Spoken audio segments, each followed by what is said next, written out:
There's side sleepers, back sleepers, and even starfishes. Personally, I'm a back sleeper because I care about wrinkles on my face, okay? Coop was kind enough to send us some pillows, and we're obsessed. Coop adjustable pillows from Coop Sleep Goods, designed to work with how you actually sleep. I like a flatter pillow because I like to sleep on my back. I like it firmer. I don't like I get like I wake up with a crick in your neck, you know, if you sleep too high up. So I like a flatter pillow. It comes with extra fill. You can take out and remove as much fill as you want or need to make it your perfect pillow. I myself like a firmer pillow. And before the Coop pillow arrived in my life, I had the same pillow since 2016. It's disgusting. Guys, it was so absolutely horrid. But I'm so picky with my pillow, I would never replace this pillow until I found a Coop pillow. And that pillow now is in the trash. And I have my Coop pillow. I have it wherever I go. I have one at the lake. I have one here. I am absolutely obsessed with it. It's some of the best sleep you'll ever get and the most fantastic pillow. They also have a new collection called Coop's Cooling Collection, which are the pillows that we use. And they have been a game changer for hot sleepers or for staying cool during warmer months. It features breathable, temperature-regulating materials designed to wick away heat and moisture so you stay comfy all night long. You don't have to like flip your pillow if you're getting hot. It just truly stays cool. We also use Coop for River's toddler pillow. She sleeps on one in her crib. She loves it. Also easy to take out or add as much fill. You can get a free pillow consultation with their sleep expert to optimize your sleep. A 100-night free trial. 86% of sleepers reported better sleep after switching their pillows to Coop. So let Coop help you show up feeling rejuvenated and ready to go. Get 20% off your first order and try Coop risk-free with a 100-night sleep better guarantee at coopsleepgoods.com/VIALL. That's COOP sleepgoods.com/VIALL. You're crazy.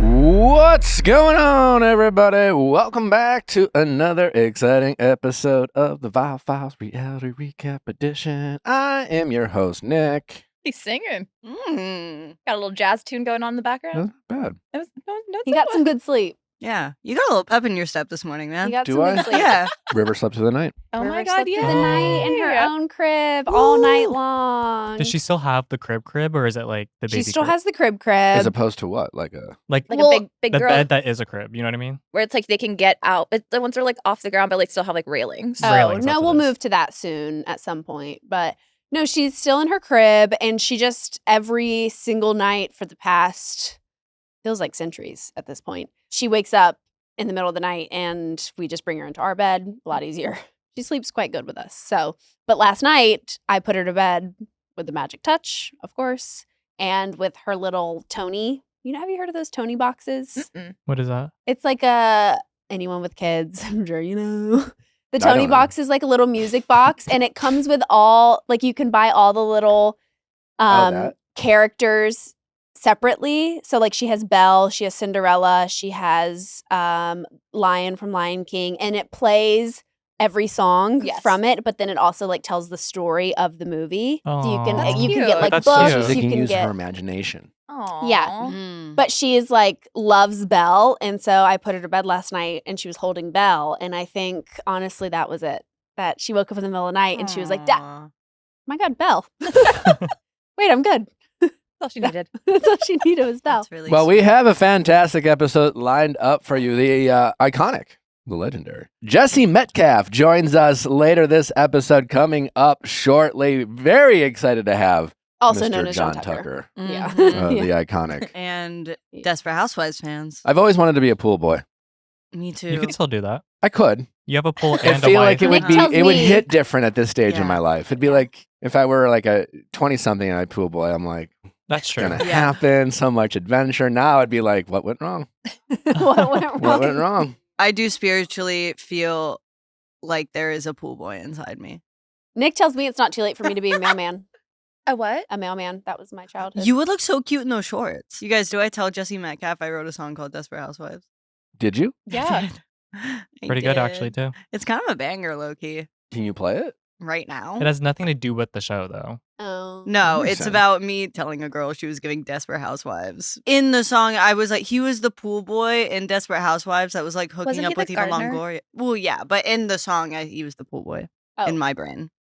It was a loose narrative structure, you guys, okay? Well, we also have the incomparable Carolyn with us from last seasons of Traitors. She was a traitor herself, and given the recent shenanigans going down in the castle, we thought it would be make a lot of sense to get Carolyn's perspective on all things going on in Traitors land. Also, we got some shows to cover. I forgot Real what Housewives those of were. Beverly Hills. Below Deck crossovers. Oh, we got the Below Deck crossover. Woo! We're Finally, dipping our the ladies feet of into Salt Below Lake City. Deck. We get to see the other side of the story. They kept it pretty light. Yeah, that's why I'm ready for the next episode. Mm-hmm. Yeah. Do you think we're really going to get anything? We're gonna get a lot. I I think it's going to be some great Below Deck. And I think fun to watch. Yeah, the Below Deck cast. But I don't feel like we're really going to get. extra tidbits. Yeah. Given that this was the trip that led to the airplane ride, I just feel like there's just a lot of sensitivity around. Actually, we did get a little tidbit because immediately when Bronwyn saw the unicorn in the room, she goes, I'm going to throw that overboard. And I was gonna say we also got Heather Gay producing, being like, "Yeah, Brittany, flirt with every guy on Yeah. the ship." Where I'm like, we wouldn't have seen that on Salt Lake City. And then we also Mm. heard her being like on Salt Lake City, kind of judging Brittany for flirting with every guy. Mhm. That's why I said the thing that's kind of interesting about this is that like the Below Deck cast, it's like the whole show shows their guest in the light that they present themselves in, not the light that like a housewives wants And to it's be always presented critical in. of the guest usually. Yeah. So that's what's fascinating. Because this is a show about the workers. Yeah, so Yeah. that's why I'm like, I feel like we're gonna get some more tidbits this next episode. This was just kind of like the introduction to the crew who's Okay. who's on the ship, but The then I'm like, stress between the chef and the sous chef. Yes. Yeah. the next Which was episode will crazy. be like, Because there needs to be a marriage. Bless the sous chef. Uh-huh. Yeah. But No, Why would Well, she take that job, girl, without experience? go to culinary school. She she I'm said, "I sorry. just have a passion for cooking. I don't actually know how to cook." And And I then agree with meanwhile, her. recently single chef Ben is like, what the fuck? I was just gonna say Chef Ben in general, most chefs in general, no offense, you do beautiful work, but the patience and the temper, very short. Yeah. Very Well, short. Nick temper. is also his patience is very short when I was he's gonna cooking say, as well. so- Imagine Why is Nick's, my hot. patience Nick's short? sous chef. just as chefs in general are like cooking, like where it's like you do beautiful work, but like the patience, it's hot in there, you're trying to get Yes, things it's done. a very serious atmosphere. Yeah, 100%. That I'm like working under Chef Ben. The kitchen Speaking is of, we moving. have a mouse in our vent, our hood vent. I don't think we do have a mouse. What do you mean? I think we have a broken vent. I'm convinced that it's a mouse, and Nick is like, it's not. It's just like a piece of the vent floating around in there. I'm like, no, I actually heard scratching like with its nails. So You're like, Yeah. actually, it's not on, and it just He's like, randomly makes noise. Nick Well, goes, yeah, no, it that actually did happen. Nick, yeah, and then Nick goes, no, it's rhythmically every 20 seconds. Listen, and then it wasn't. It was. It and then was. it hit the side of the vent like it was like trying to scurry away.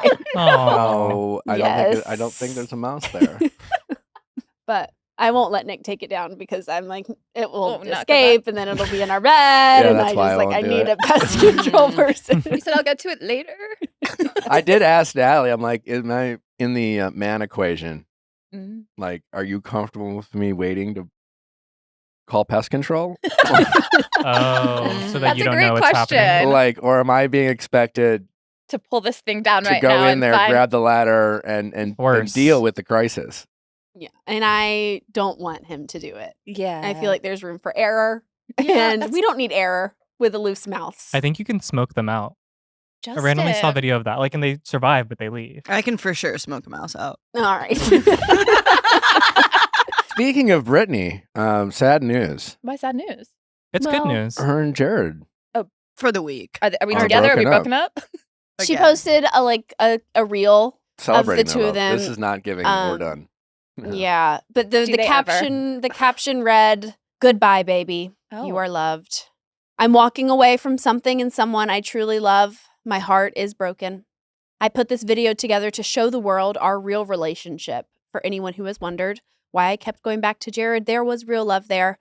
Jared, goodbye. You'll always have the most special place in my heart, and you were really the love of my life. But if he's I'm the love of moving your on. life, Wait, babe, this- don't this- quit. This is the best part. I'm moving on. This time, I'm dating myself. Hey, okay, Wow. Ariana Grande. Okay. Jared, goodbye. Today, I Jared, choose goodbye. Brit. Brittany, you gotta listen to Eternal Sunshine by Ariana Grande. I think that album's really gonna resonate with She's you. putting herself Listen, I mean, you first. know, the heart wants what the heart wants.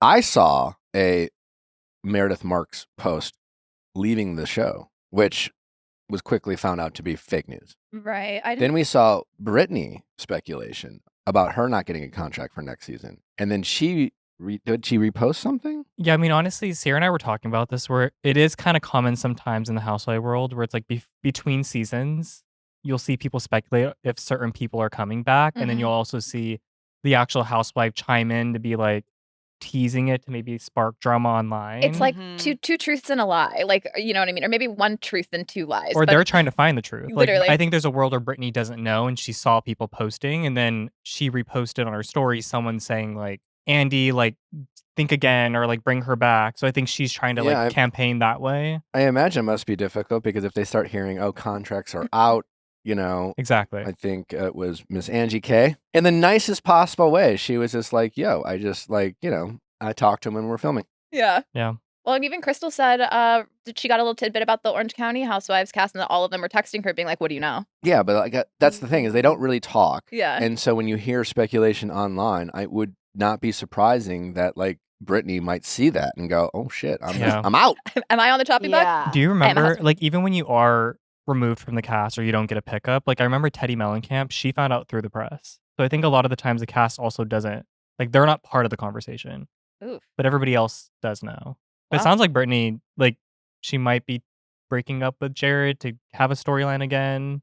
Well, when we had Angie K on, she was very much like, I hope the next time we see Brittany on our screen, she is single. It's more about her, less Mhm. about the Jared of it all. She was like, because that version is very fun. Well, we have Brawin, single, Well- dating, Mm-hmm. out there, giving us at least what I've always wanted. And maybe the producers are sitting the ladies down and saying, all right, this is what we're going to do next season. We're going to date. Mm-hmm. You know, the fans want it. They need it. Brittany, are you down? Goodbye, my baby. Jared, goodbye. Brittany dating would be iconic. It would be iconic with Brittany. She'd be singing, like, at the dinner table. Oh my god, making Brittany and Bronwyn go on like a double date. Well, Bronwyn's double- taken. Well, so she's for not going on now. the date. She is. She's casually dating. I would watch her go on She's dates with casually this guy. taken. I She's would watch- casually taken. Exactly. The watch two of that. them Yeah. with Brittany and whoever she finds, chef's kiss. And in addition to other rumors, Amanda Francis as well.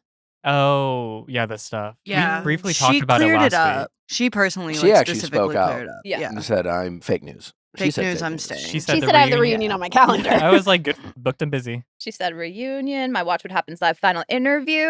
Like I am Yeah. booked and busy. So I don't know why that was circulating, but not Well, true. It was because Why of the ha- after show. It's because they did, like, usually, as far as I know, the after show was shot in like one sitting. So you have everybody sitting in the chairs with whatever pairing. But they did a pickup for Kyle Richards to talk about her marriage with Mauricio. Okay. And she wasn't present in the pickup. So, like, the Why chairs would were she have to shifted. be present in the pickup? Well, because all of the cast was there except for her.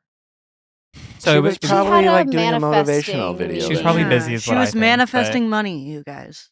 Yeah, but Yeah. people made that into she was fired or left filming early and wasn't there for the But after it's show. So to your point, though, that's how quickly these rumors kick up. It's like, oh, you were absent for an interview talking about someone else's husband. Like, you know what I mean? That would make sense I'm that she just wouldn't be a part of confused that. what the fans of Beverly Hills want. Like on one side of the internet, all I hear is complaints about how it's boring. They're not giving anything. You know, a lot of the more OG cast members are just kind of mailing it in. And then on the other side, I just see people just like roasting Amanda and like and I get it. She's like, has some quirks. Mhm. Maybe she says things that are a little like, I think she was very much necessary. She's not my favorite by any means, but I'm like but yeah. very much necessary to make this show move Mhm. because the past seasons But of why are we? Yeah, it's just, it's Beverly like Hills. we bully them off the show if we don't like them a Because little we bit. still have Kyle and Dorit fighting over the same stuff they've been fighting about for the Literally. last Crazy 3 stuff. seasons. I'm so So to over have it. Amanda also in the mix does help soften them up a little bit and Well, give us something else to I was like, focus on. Sutton had her worst last 2 seasons, and all of a sudden Amanda's making her seem likable, but also it's because Amanda's coming up to the forefront and Sutton's taken a step back. Mhm. You know what I mean? So I'm just like, it's necessary. You need the shakeup. You need a polarizing character that gets along with some of the cast and doesn't get along with the rest of them to stir up some drama. Because I'm sorry, but Beverly Hills is probably the most contained cast out of any of the housewives. Well, we'll get into Beverly Hills a little bit later as well. Big announcement. It's an exceptionally important going deeper this week. We are a Viall Files exclusive, announcing your next 3 farmers for Farmer Wants a Wife. Super exciting to be a part of that announcement, and that is all here this Wednesday on Going Deeper. If you are not familiar with Farmer Wants a Wife, you should be. Get It's- Like the familiar. most successful dating show. Kendall Jenner wants to be on it. Mm-hmm.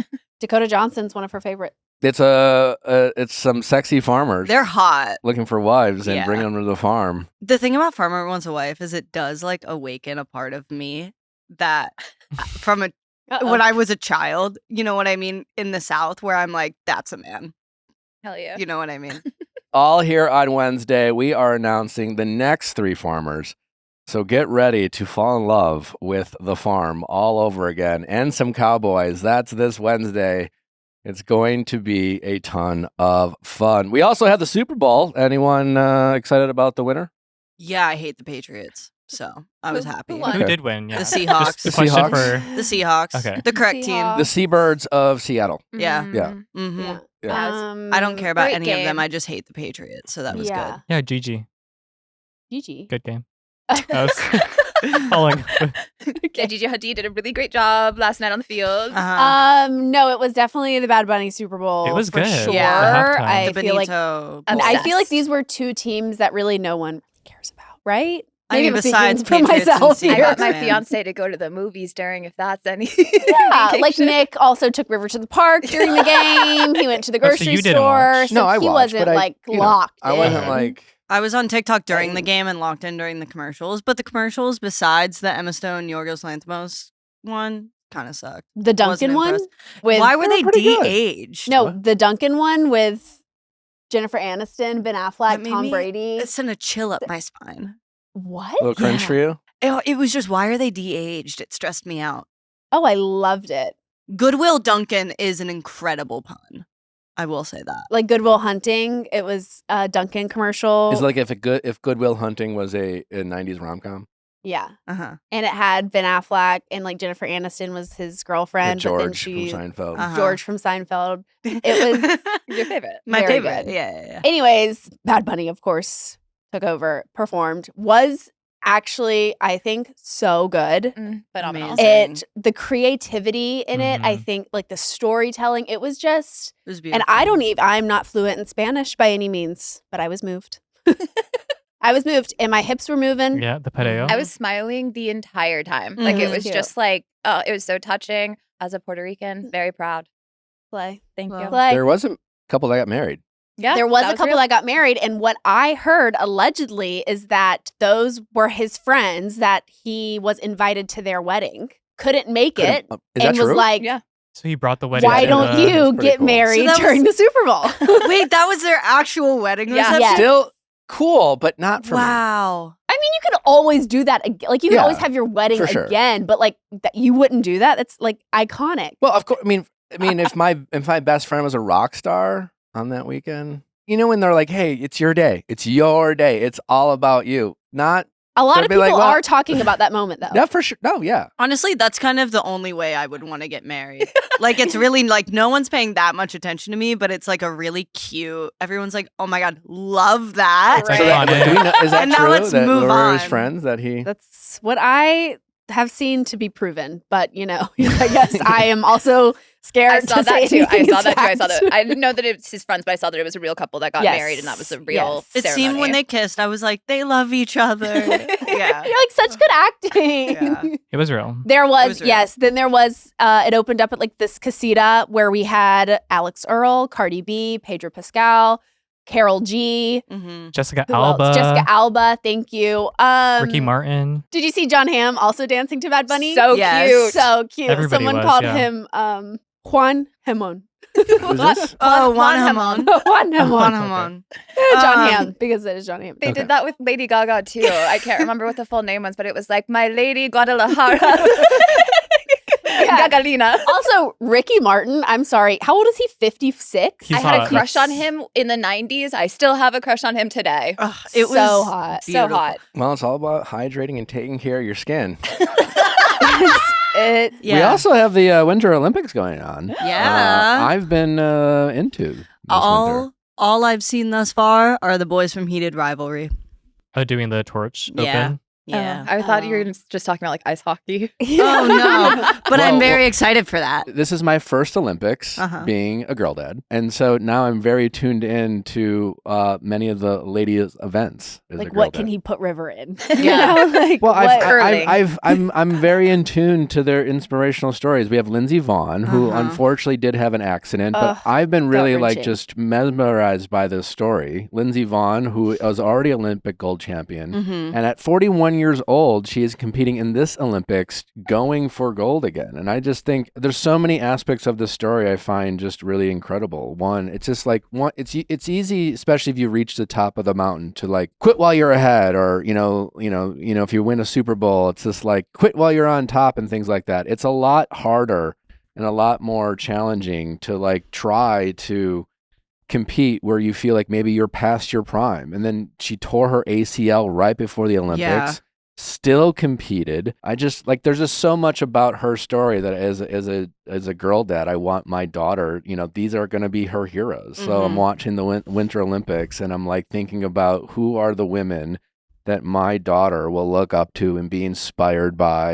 And yeah, I'm way more tuned in to the women events this Olympics. Well, that makes me really excited, because that means that when the Summer Olympics come around and the women start playing basketball, you might be a little bit more locked in. Of course, there it is. There we go. You do have a point though, Nick, because I feel like everybody that's at the Olympics is someone that's accomplished within themselves. Like regardless of what award or medal you're winning, You're an Olympian. like you're an Olympian, and they've all like done amazing things. And when they're younger, they're doing it at a young age, or if they're older, they're doing it at an older age. Well, yeah, I mean, River's only 2 now, so she can't really be aware of Lindsey Vonn's story. But like, if she were, like an 8 or 9-year-old girl, there's so many like aspects of Lindsey Vonn's story other than just like winning gold. Yeah, obviously, there's a lesson in there of like what she's had to do to win, but more importantly, like the resiliency, the competitor in her, the getting back up after you literally crash, or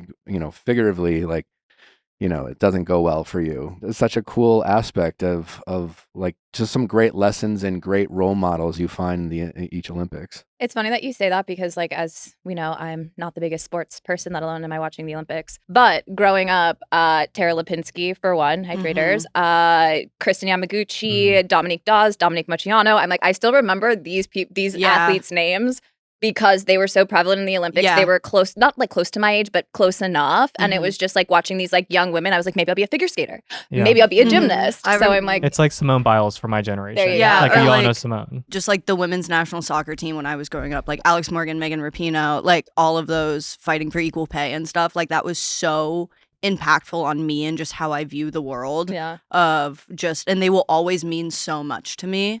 Like that entire like roster of soccer players, just because I was like that was Impressionable. Yeah. that was it for me. Yeah, I found And I myself did- watching it just being like very wondering who my daughter's role models are going to be growing Well, they're up. all good Yeah. options if they're Olympians. I do think Truth. it's also cool to see, and I'm one of these people, but us not realizing how big Tara and Johnny were until like right now, because they're doing a lot of commentary. I knew. Yeah, right. That's what I'm saying. But Like, there's a I lot of people online that are like, I did not, out of love, realize that they are major people. Oh yeah, Tara Lipinski was like somebody I was so excited to watch skate every single time. And they're Johnny. good. I went back and watched.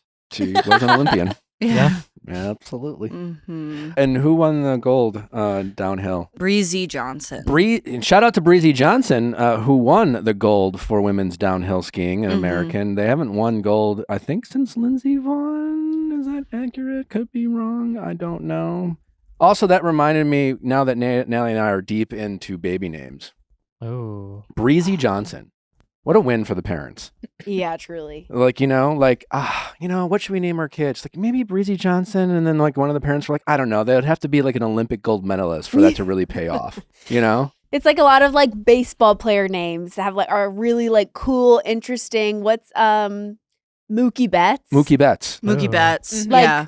Great. What an amazing baseball name. Yeah, and Nick and I are very much in that. Like, God, they just gotta be. They You're gotta like, be. that works if they are an Olympic gold champion. Yeah. Is that the kind of names we're coming up with? No, but Well, you throw stuff out. Yeah. And you're just like, but what if they're really cool? Yeah. Victory. I support the said- creative names. I said to Yeah. Nick the other day, do we feel like vintage is like a cool name? And Nick was like Vintage Viall. Vintage Hear me Viall. out. Vintage. for boy or girl. Why don't we just I'm name her Baggy Fit? Y2K. You know? Yeah. Mom jeans. I like it. Does it really mean that I've incorporated a thumbs down?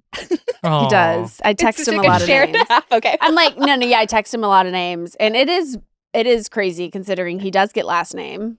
And Oh. I am doing all of the work over here. And I get thumbs down. The Would you rather want an emphasis? explanation though? Sometimes that can crush you more. I'd rather him just be like, whatever you want, babe. At least she's Valid. honest. You know? Did we hear that? Breezy Johnson.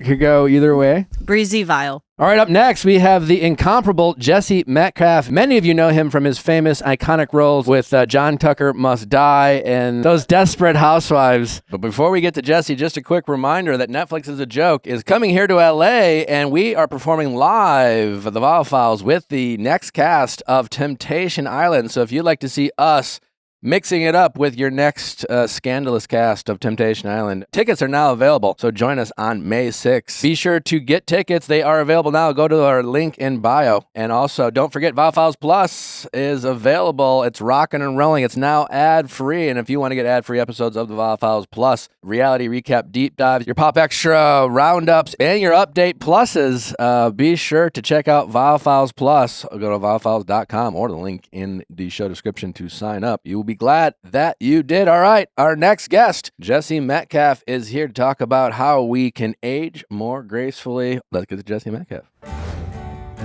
This episode is sponsored by BetterHelp. Sometimes it can feel like everyone else has it all together in their love lives. Whether married, dating, or single, the truth is most of us are still figuring it out and finding our way. And we know that February is here, which means Valentine's is around the corner.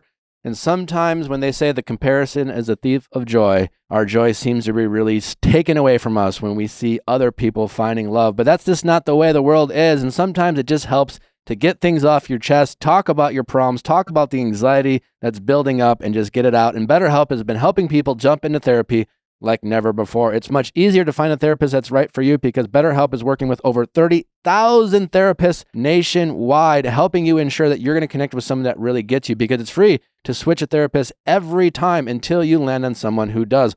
Also, incredibly convenient. All you need is to connect to the internet. A phone, tablet, computer, do it wherever you feel most comfortable, and maybe on your lunch break. I would certainly want to recalibrate my emotions in between the workday. I often do, thanks to BetterHelp. So if you are someone who just is thinking about love, feeling like maybe your relationship isn't where it needs to be, well, talk it out with BetterHelp. All you have to do is go to BetterHelp.com, answer a few questions about the type of therapy you're looking for, and they will match you with a mental health therapist in no time. So if you've ever thought about it, now's a great time to check it out. No reason to let your emotions win. Get yourself recalibrated with the help of BetterHelp. Sign up and get 10% off at BetterHelp.com/VIALL. That's BetterHelp, HELP.com/VIALL. Chime is changing the way people bank. Chime isn't just another banking app. They unlock smarter banking for everyday people. Forget overdraft fees, minimum balance fees, and monthly fees. Chime turns everyday spending into real rewards and progress. Chime has benefits on benefits, bank fee-free, plus overdraft coverage you can count on, helps you build credit history stress-free, earn up to 3.0% APY on savings, 7 times higher than a traditional bank. Rated 5 stars by USA Today for customer service, real humans 24/7. And now with the new Chime card, it is the new way to build credit history with your own money and get rewarded every single day. No annual fees, no interest, and no strings attached. And when you get qualifying direct deposits, you get 1.5% cash back on eligible Chime card purchases. There's so many great features with Chimes. This is certainly something I wish my younger self had to help manage my money. And if you're someone who needs any little help you can get with all the amazing benefits Chime has to offer, it is perfect for you. Chime is not just smarter banking, it's the most rewarding way to bank. Join the millions who are already banking fee-free today. Head to chime.com/VIALL. That is chime.com/VIALL. It only takes a few minutes to sign up, and Viall File listeners can earn up to an extra $350.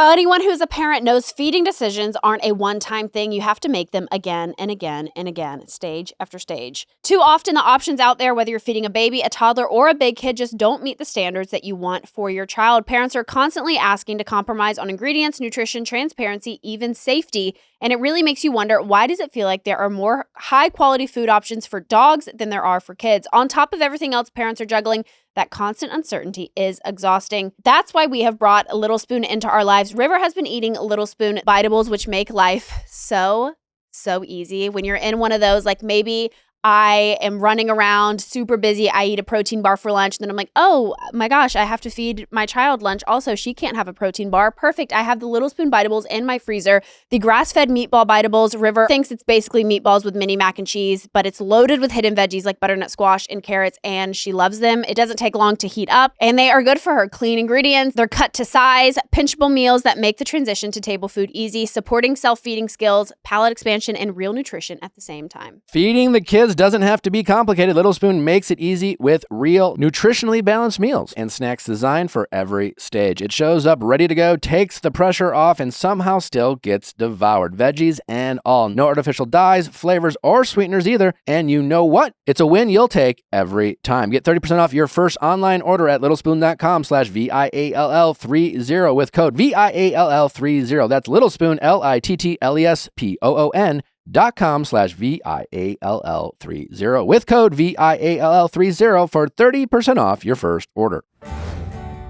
Well, Jesse, welcome to the show, man. Thank you. It's great to We're have so you. excited to have Thank you for having me. So you watched the Super Bowl. I did, kind of out of the corner of my eye. Yeah. As Yeah. I've gotten older, I don't really care about sports as much. I watched a lot of sports growing up. It was like every morning, cereal in Sports Center before school. You know, I grew up in Connecticut. That's where the headquarters of Sports Center is. So it's like it's a really sports heavy area. Grew up playing a lot of sports. What'd you grew up play? Watching a lot of sports. I played baseball. I played basketball. I played tennis. I ran cross country. Nice. You know, I didn't play Two peas in a football because pod. my high school didn't have a football team. We had a soccer team though.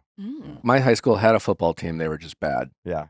Yeah. Was there like not enough kids to have a football team? I went to like this upper prep school that it's just we played soccer. We They're played like, no soccer one, we don't like and people to get hit. Lacrosse, there it is. Yeah. And then winning your life where you're like, you know what? I have an artistic side to me. I want to get into the theater. I want to get into acting. Or how did that all happen? Super early. I mean, I played a lot of sports, but I was by no means the star athlete. You know, I was just decent. But I always I was in the band. I was in the chorus. I like to paint and draw. I was always an artsy kind of indie kid. And then you looked in the And mirror I and you paid were the like, price for it too. you looked in the mirror and you're like, I'm beautiful, so maybe I should model. I feel like I should do something else. How did you know? So what do I do with all this humility and good looks? What are my Become an actor. options? There you go. Then I can pretend like I'm home. When did it? How old were you when you got into acting? Not till I was 20. Okay. Actually, yeah, the drama teacher at my high school was always encouraging me to audition for the school plays, but I never did. I never quite had the confidence to go there. Yeah, that's pretty revealing, you know, acting in front of your high school peers. Yeah. I wasn't that confident, you know, of a kid growing up. It's true. That really does take a lot of guts. it You takes a know, lot of it's guts. one thing to walk into an audition room with people you don't know, or you know, have some cameras there, but the kids who were maybe not the nicest to you during lunch were like, Oh, you yeah. want me to perform in front of them? I didn't need to give them another reason. What are you doing? Yeah, they had plenty of reasons already. I've always wanted to do theater, honestly, and I even attempted to book some stuff on the West End and in the UK, and got really close on a couple things, but they didn't end up panning out. But I can imagine I would be insanely nervous on opening night. I mean, that is just like, you got to be really, really brave to lead a theater production, and the amount of productions you have to do. And I mean, it's just like do you feel like Broadway's in your future? I mean, I maybe start off Broadway, you know, but yeah, I like you I can said, sing a little bit, can't you? I can sing a little bit. It's definitely something I'd love to do, but it's quite the undertaking, isn't it? You do have your new skincare line. I do. How did you get into that? I always wanted to try my hand at being an entrepreneur. I thought this was a natural extension sort of my brand, given that there's been such an emphasis on, my looks over the years. I've always been asked on the red carpet what my skincare routine is and how I look. I think younger than I actually am. I know it's like I don't want to like sit here and give myself a compliment. No, I but definitely was it's like- shocked to find out you were Yeah. 57. I like that. I'm just gonna roll. I'm just gonna go with that. 'Cause that's a little more impressive. Yeah. No. You're like, no, Jesse, you look exactly your age. Yeah, you don't look a day under. You don't look a day under 47. Yeah. So, and also I had acne as a teenager, like many of us do. It's not like I went through something that like nobody else went through or anything. But because of that, I sort of became educated at an early age about skincare and various different topicals used to treat acne and, different anti-aging topicals and hydrating topicals. And I used a lot of that knowledge and also the knowledge that I gained over the last 27 years in the business, being gifted basically every product under the sun, and put all that knowledge into this line, as well as some really cutting edge peptide complexes, one of which is called our Giroline, which is often referred to as natural Botox. Yeah, hello. And another one's Say called less, yeah. Matrixyl 3000, which is a cell signaling peptide that signals the fibroblast cells in your skin to produce more collagen, which is directly related to the elasticity of your skin, reduces the appearance of fine lines. So before you created Neutral Skin, you had your own skincare that like routine that you were doing, but was it like not working? You know what? For you, I was a or- little all over the place. Okay. I was a little all over the place with my skincare routine, and I imagine a lot of other people are as well. Yeah. Because there's just so many options, and part of the ethos behind this brand was I just wanted to cut through the noise of an increasingly cluttered skincare market. There's all these different marketing drivers around skincare, and you don't really know what's good, what's not good, what works, what doesn't work. All you know is, oh, that one's got a pretty package. Mhm. You do have really good pretty packaging though. You do, yeah. But Which I does also matter. feel like Thank you. majority. I kept it simple. I also called it neutral because it's gender neutral. I was about to say So that. it's a product line that, both girlfriends and boyfriends, wives and husbands can share. So you don't have to have 50 million products on your counter. See? You guys can share. It's She's okay. always like, why are you She's like, using no, I my don't share face my cream? And I'm like, baby, it's our face cream. What are you, crazy? It's because he won't put like the top on, and then like there's like dries. Then like it's like toothpaste if We you don't put tops on the things. top. We don't, Yeah, you don't He's close that. cabinet doors Yeah, either, do you? Like, no. Everyone has a role. But no, I was gonna say it is. I think especially though for men, because there are so many products that are marketed to women that Yeah. they're kind of like, I don't know. Well, that's why I wanted a more gender neutral look. Totally. And I also wanted something that was transparency is a big part of the brand. Yeah. Our ingredients, the products are super clean. There's no fillers, no silicones, no parabens, no fragrances. The product line's great for all skin types. So you're doing this morning and night. I do, yeah. Can you buy like the box where it's every step you need? You can buy the total package, or you Total can buy it package. individually, and it's also a subscription model. And you can renew your subscription every 30 days, every 45 days, or every 90 days. Weird. Signing my fiance up immediately. Amazing. No, he literally is always asking me like, what skincare, what face wash do I use? And I'm just like, I don't know, I use this. But then I'm like, you're not going to go back and get this yourself. So that actually is very helpful. Well, both men and women love these products, but specifically because of how well they absorb into the skin and the consistency, they're more of a gel and less of like a heavy cream, specifically the serum and the moisturizer. And men like that because it keeps your skin really matte and your skin doesn't get too oily from the products. And women like it because it's great pre-makeup routine. Yeah, it's not sticky. Wow, there's a lot of thought behind this. There's a little bit of thought behind There's it. a lot behind Yeah. this. Yeah. How do you think he I looks know so what I'm good? doing. No, I know. Yeah, it's blinding. I see it. I know. Truly. Has it been tough? Well, growing up, every once in a while I got a compliment. for my looks. Not quite like you. But then as I got older, I honestly, as I started aging, No, I can imagine you were a really good looking kid. was. Yeah. He's You're still like, you gotta a use the great face. looking guy. You know what I mean? But I mean, But as I got your older, features yeah, you and- get older, you know, maybe a hair gets a little like it comes out. You're just like, am I losing my hair? You notice Am a I losing wrinkle, it? and then it's like that's all I remember one time this when is I all I got. but I'm sure someone like yourself, ever since you were 20, you came on the scene. We were joking before you came in the studio that I've always wanted to be a pool boy in my early 20s. Like you like lived this life as a young man that I think a lot of even like men like myself aspired to, and women like were attracted to you. Is there pressure as you get older to like, fuck man, like, I still got to show up and take care of Man, myself? I mean, I don't even know where I began.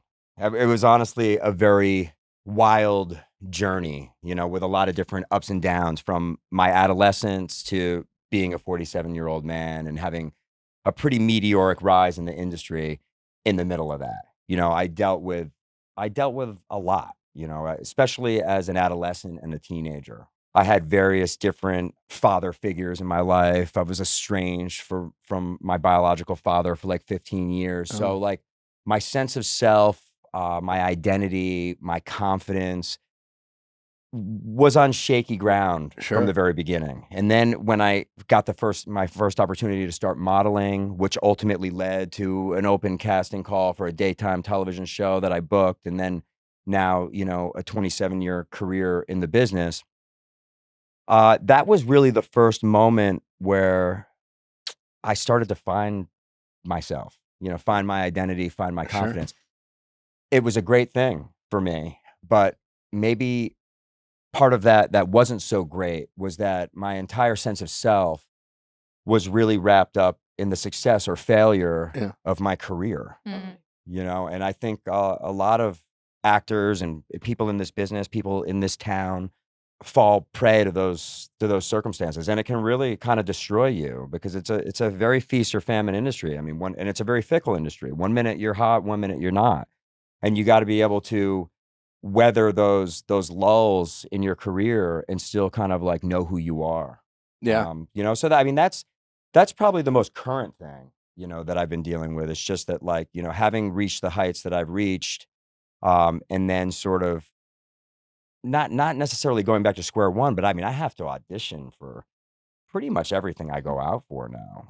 I still get the occasional offer, but I mean, it's not like I'm getting offered everything under the sun, and it's not like the phone's ringing off the hook. I mean, I really feel like, I honestly feel like I've underachieved, in this business. And I certainly hope my next chapter is around the corner, because that's really what I've been working towards. I mean, I believe you are a household name. I mean, so is there something that you once valued that you don't anymore? I don't value fame as much.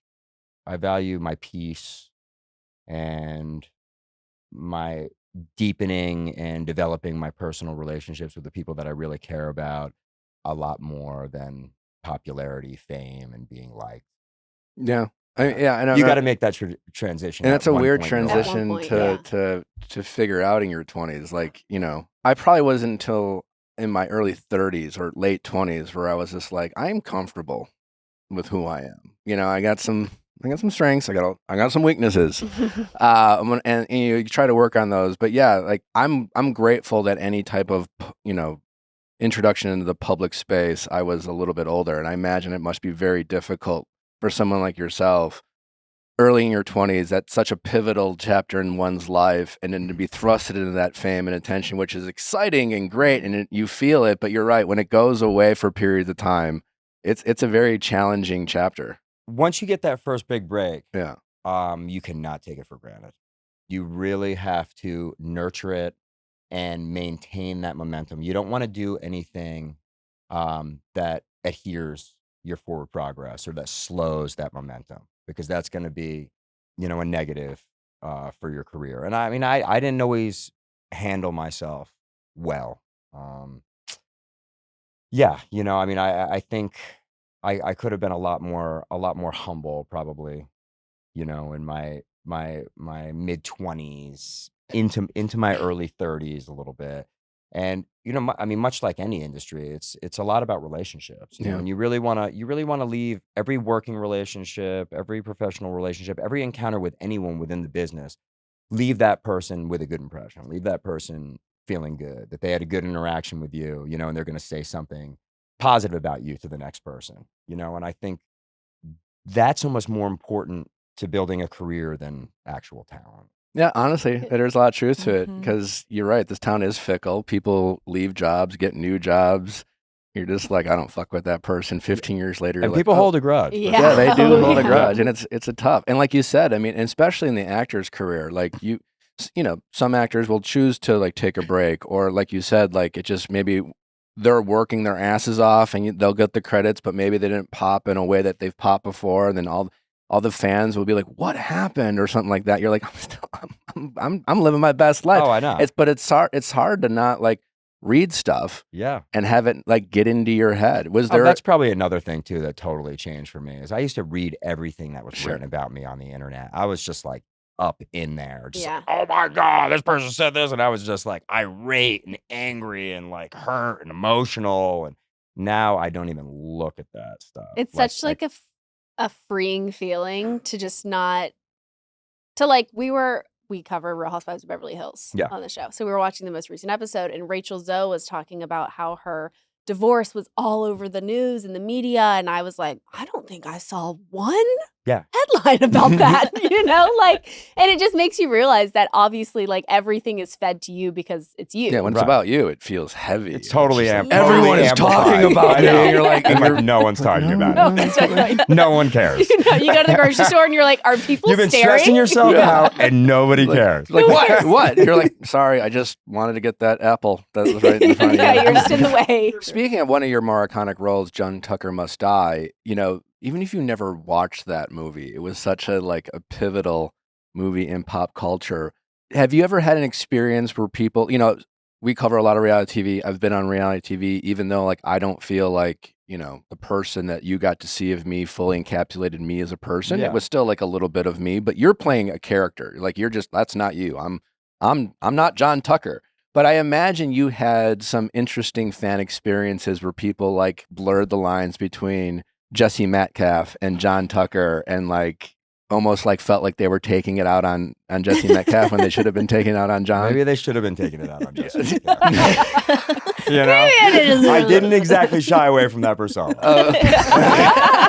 Kind of played into it. Method. You're It was Oops. method. It was Oops. method acting. Yes. My bad.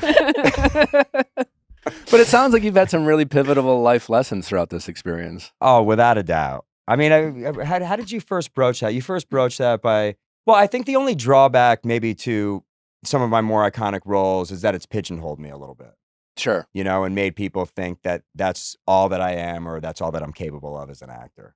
Yeah. So that's probably the only drawback. I mean, I never thought that John Tucker Must Die would achieve this kind of iconic sort of Y2K teen comedy classic status. Mhm. Because it got absolutely shredded, when it premiered by the critics. I mean, I don't know what the Rotten Tomato score is very low. Is it really? Very low. Yeah. So, the fact that it's sort of stood the test of time a little bit and been passed down through the generations from older siblings to younger siblings, and that people are still talking about John Tucker Must Die 20 plus years. Then again, this could all be in my own head. Maybe they're not No, talking they're about not. it. No, It's still very It's relevant. definitely not. It's still very relevant. Mary Mary finished Desperate Housewives for the first time in this past year. Yeah, I Yeah. hear that's streaming somewhere Oh, now on obsessed. Hulu or Amazon Prime, something. baby. Amazon Prime? Okay, yeah. It's A amazing lot of people show. have been discovering Desperate Housewives for the first Uh-huh. time, Your which other is John cool. role. My other Mhm. John. I played a Yeah. lot of Johns. Well, Yeah. a lot of basic Johns. Hot- But an Yeah. John amazing, Doe, this character. John Doe, that character. An Do you amazing, have a iconic role that would John. be really fun for you to play that you think would maybe break the perception or the mold that you in? We've heard an actor that comes to mind, Matthew McConaughey, Yeah. famously in all these rom-coms. So, other actors would even tease at his expense. He had Yeah. Matt Damon would do these impressions of him as of a rom-com actor, and then you saw these interviews of Matthew being like, I don't want to do this anymore, Yeah. and really leaned into these other characters and broke the mold. What would be a type of character you would want to play? I mean, that's a difficult question to answer because it's kind of broad. I mean, anything that would help me break that mold would be more than welcomed. The types of movies I like, speaking of like a Matt Damon or something, like, I don't know, Good Will Hunting had a huge impact on me when I was at NYU Film School growing up. I really like dramas. I like I like characters that have really rich emotional arcs. Dead Poets Society is like another movie that just really affected me growing up, sort of those types of stories. But I have 1,000,001, script ideas in my head that I think would be incredible. That, people are always saying, produce your own vehicle, take kind of control of your career. It's a lot easier said than done, and I have produced quite a few movies. But maybe I'll take one of these ideas and run with it. I mean, we'll see. I do feel like, I don't know, I just have a sort of a sixth sense that that next chapter is kind of around the corner for my career. I really do. I think just a lot of the self-work I've done and personal growth, and I don't know, I'm just ready. I'm just ready to sort of take on more complicated, mature roles. Is there a historical biopic that you would ever be interested in playing? Nothing off the top of my head right now. I mean, back in the day, in my younger years, I thought it would be cool to play Elvis Presley, and I was actually up for. They did a TV series, like a limited series, and Jonathan Rhys Meyers actually ended up playing. Do you remember that actor, Jonathan Rhys Meyers? He played Elvis, which was interesting casting, because he's English, but he's an incredible actor. So that was always kind of an iconic, personality that I thought I had the capability of playing because I think I look somewhat similar to Elvis. But off the top of my head, no one right now. I do love biopics though. Yeah, specifically music biopics. I'm obsessed with those movies. I'm sure you've been asked this, but like we're in an era of remakes and reboots and things like that, and bringing back some of the more iconic shows. So obviously, then the John Tucker Must Die, the Desperate Housewives get brought up and something like that. Would that be? You're in this kind of very transitional where you're ready for that next chapter in your career, knowing that you've been pigeonholed by things. Again, not to compare, but like being The Bachelor, it's like everyone who goes on that show wants to like break away, find their own thing. And it's just like, yeah, but I saw you on The Bachelor. Like, no, thank you. I'm doing other stuff. Would it be difficult for you to like accept that role if the rest of the cast got together? And would it be just a lot of fun? Could you embrace it? Or would that be a challenge where you'd want to like, maybe that's not right for me? No, I definitely embrace it. Okay. And there is a script for John Tucker Must Die too. That's at 20th Century Fox, and our castmate Ariel Kebbel, who's on a new Taylor Sheridan show right now, Y Marshalls. She was sort of spearheading the development, and the script's solid, but I don't. And everyone's most of the cast has expressed interest in being a part of it. I mean, I certainly wouldn't be the person that's like, no, I'm not doing it.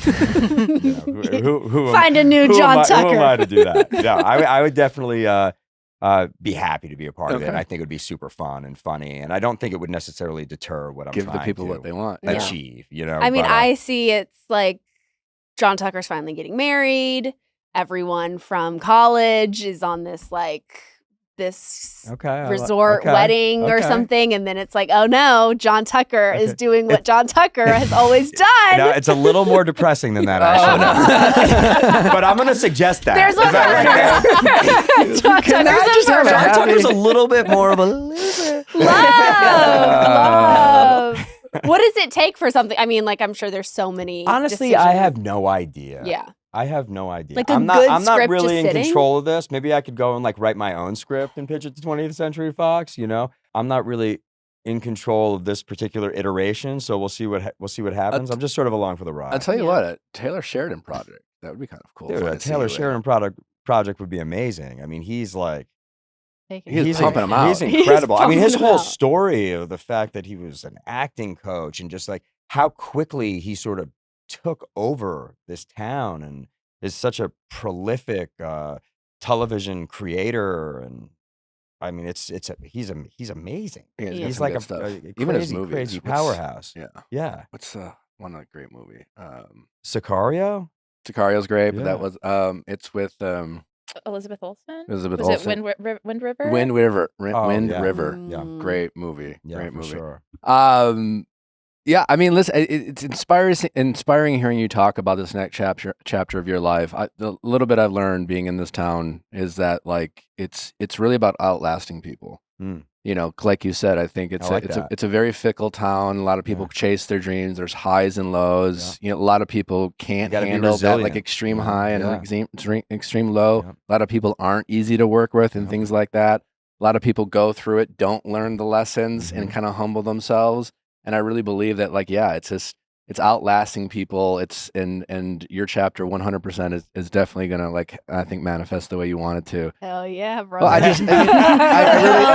really do think that because, like, there's a lot of things about looking at your resume, your career, and at some point they're gonna be like, that's right, Jesse Metcalfe, I'm right here. It is Hello. true. It is who can outlast. Yeah. Who's and being resilient and yeah. Well, and that's true. we have a little game for you before we let you go. It's really dumb and fun and easy. Not dumb, but like light and fun. There you go. Okay. Let's keep it light. It's not dumb. Silly. It's fun. Silly. Well, dumb in the fun sense. Be silly.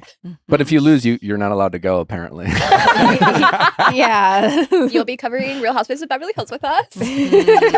So we're going to read a line from an iconic movie or TV show, and you have to guess which character said the line. Bonus points if you name the project. If you get 5 points, you're free to leave the studio. Otherwise, you are trapped here forever, part of this household.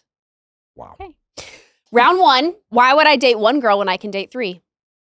Is that John Tucker Yes. from John Tucker Must Die? Yes, Start ding, him off ding, with a ding. softball. It's one.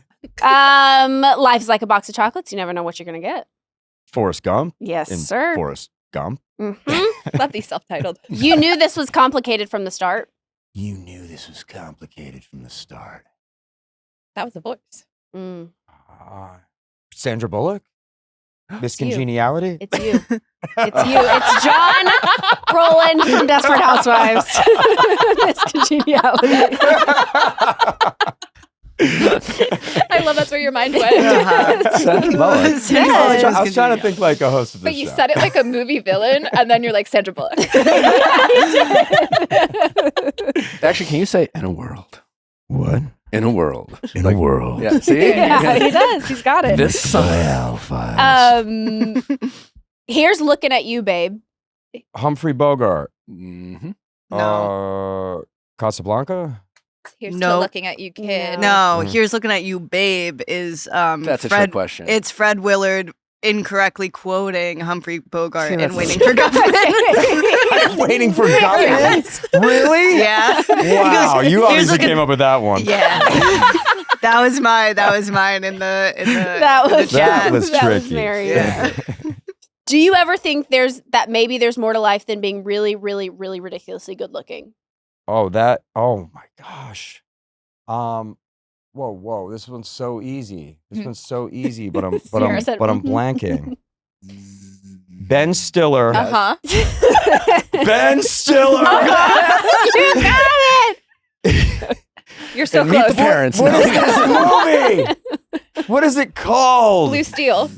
I can't remember the name of it right now.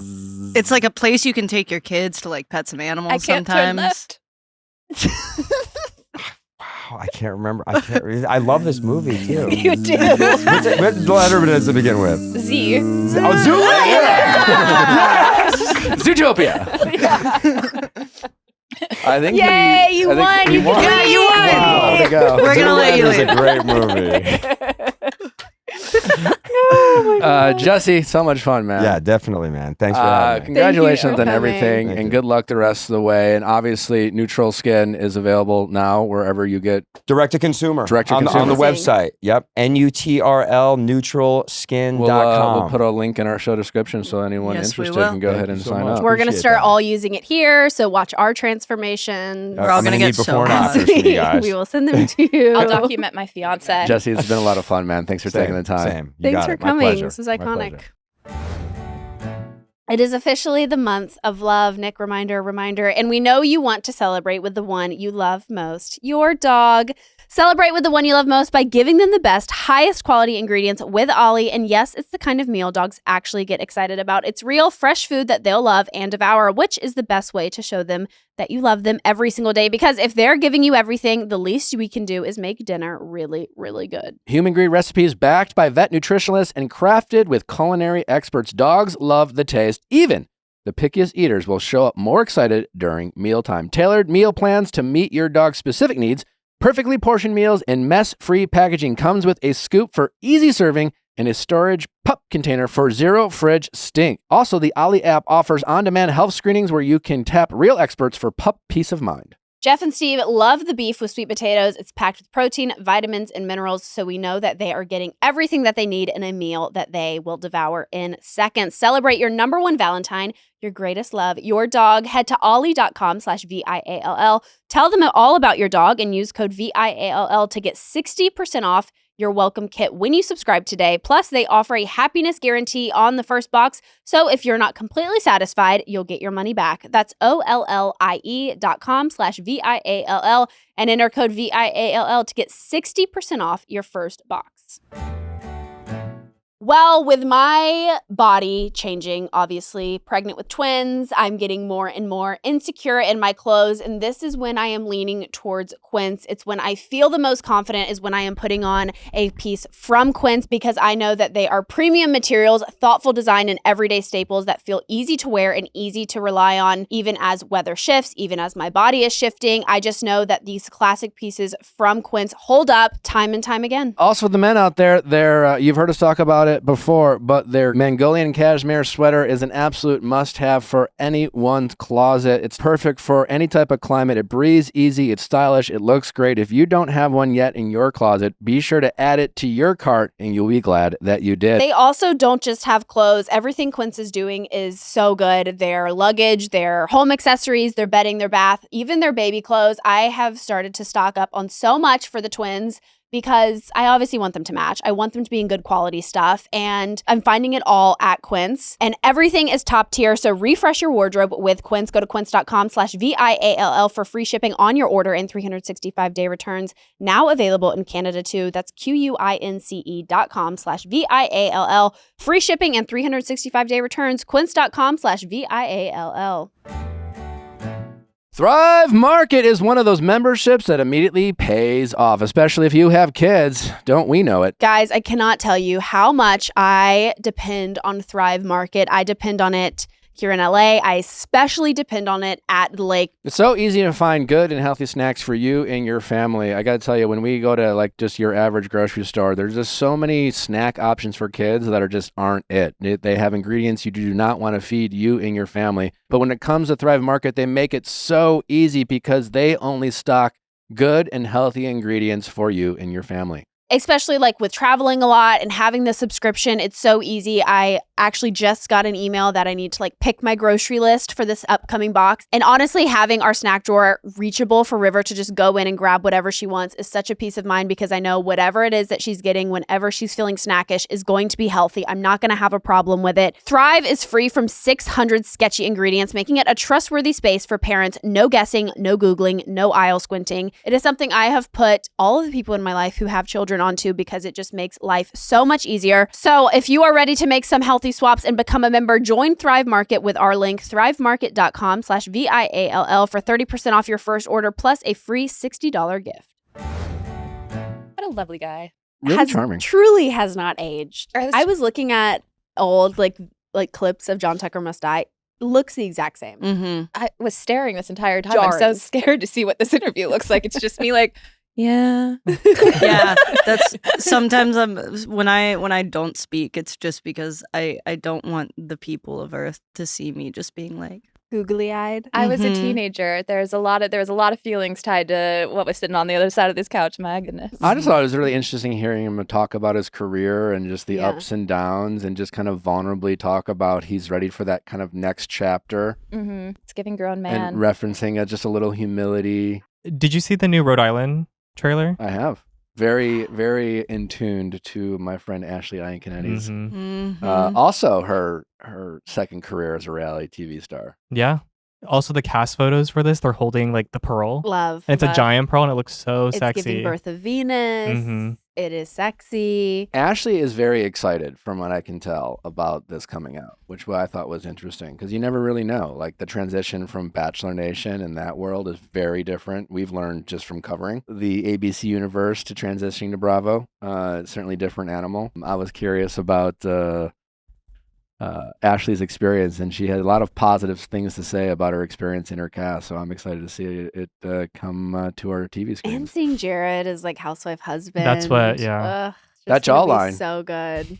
And I think like the people who have never watched them on any Bachelor stuff, I think he's like hot husband alert. Like I think he's gonna make it in the bracket yeah. when they do like the hottest husbands of Bravo. I don't Oh, yeah. think Jared has a toxic bone in his body, so it'll be really nice to see, Yeah, I think he's gonna have to be like a voice of reason for what she's dealing with.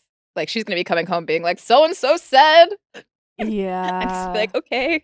Oh, yeah, because I do think the show description did include something about like struggles in their marriage and their Oh my God. Yeah, they were like having like a serious conversation about like and finances. like their restaurant. Yeah. Yeah, so I was like, that's why I was like, it's going to be interesting. I feel like for you guys because it's like you actually know them, and then seeing things that you obviously wouldn't have known about that will make it on a TV show. It's just like, I mean, like, you guys okay? yeah, like literally. Hey, just saw the episode. What's your Venmo? I know this was 3 DD? months ago, but like, you guys good?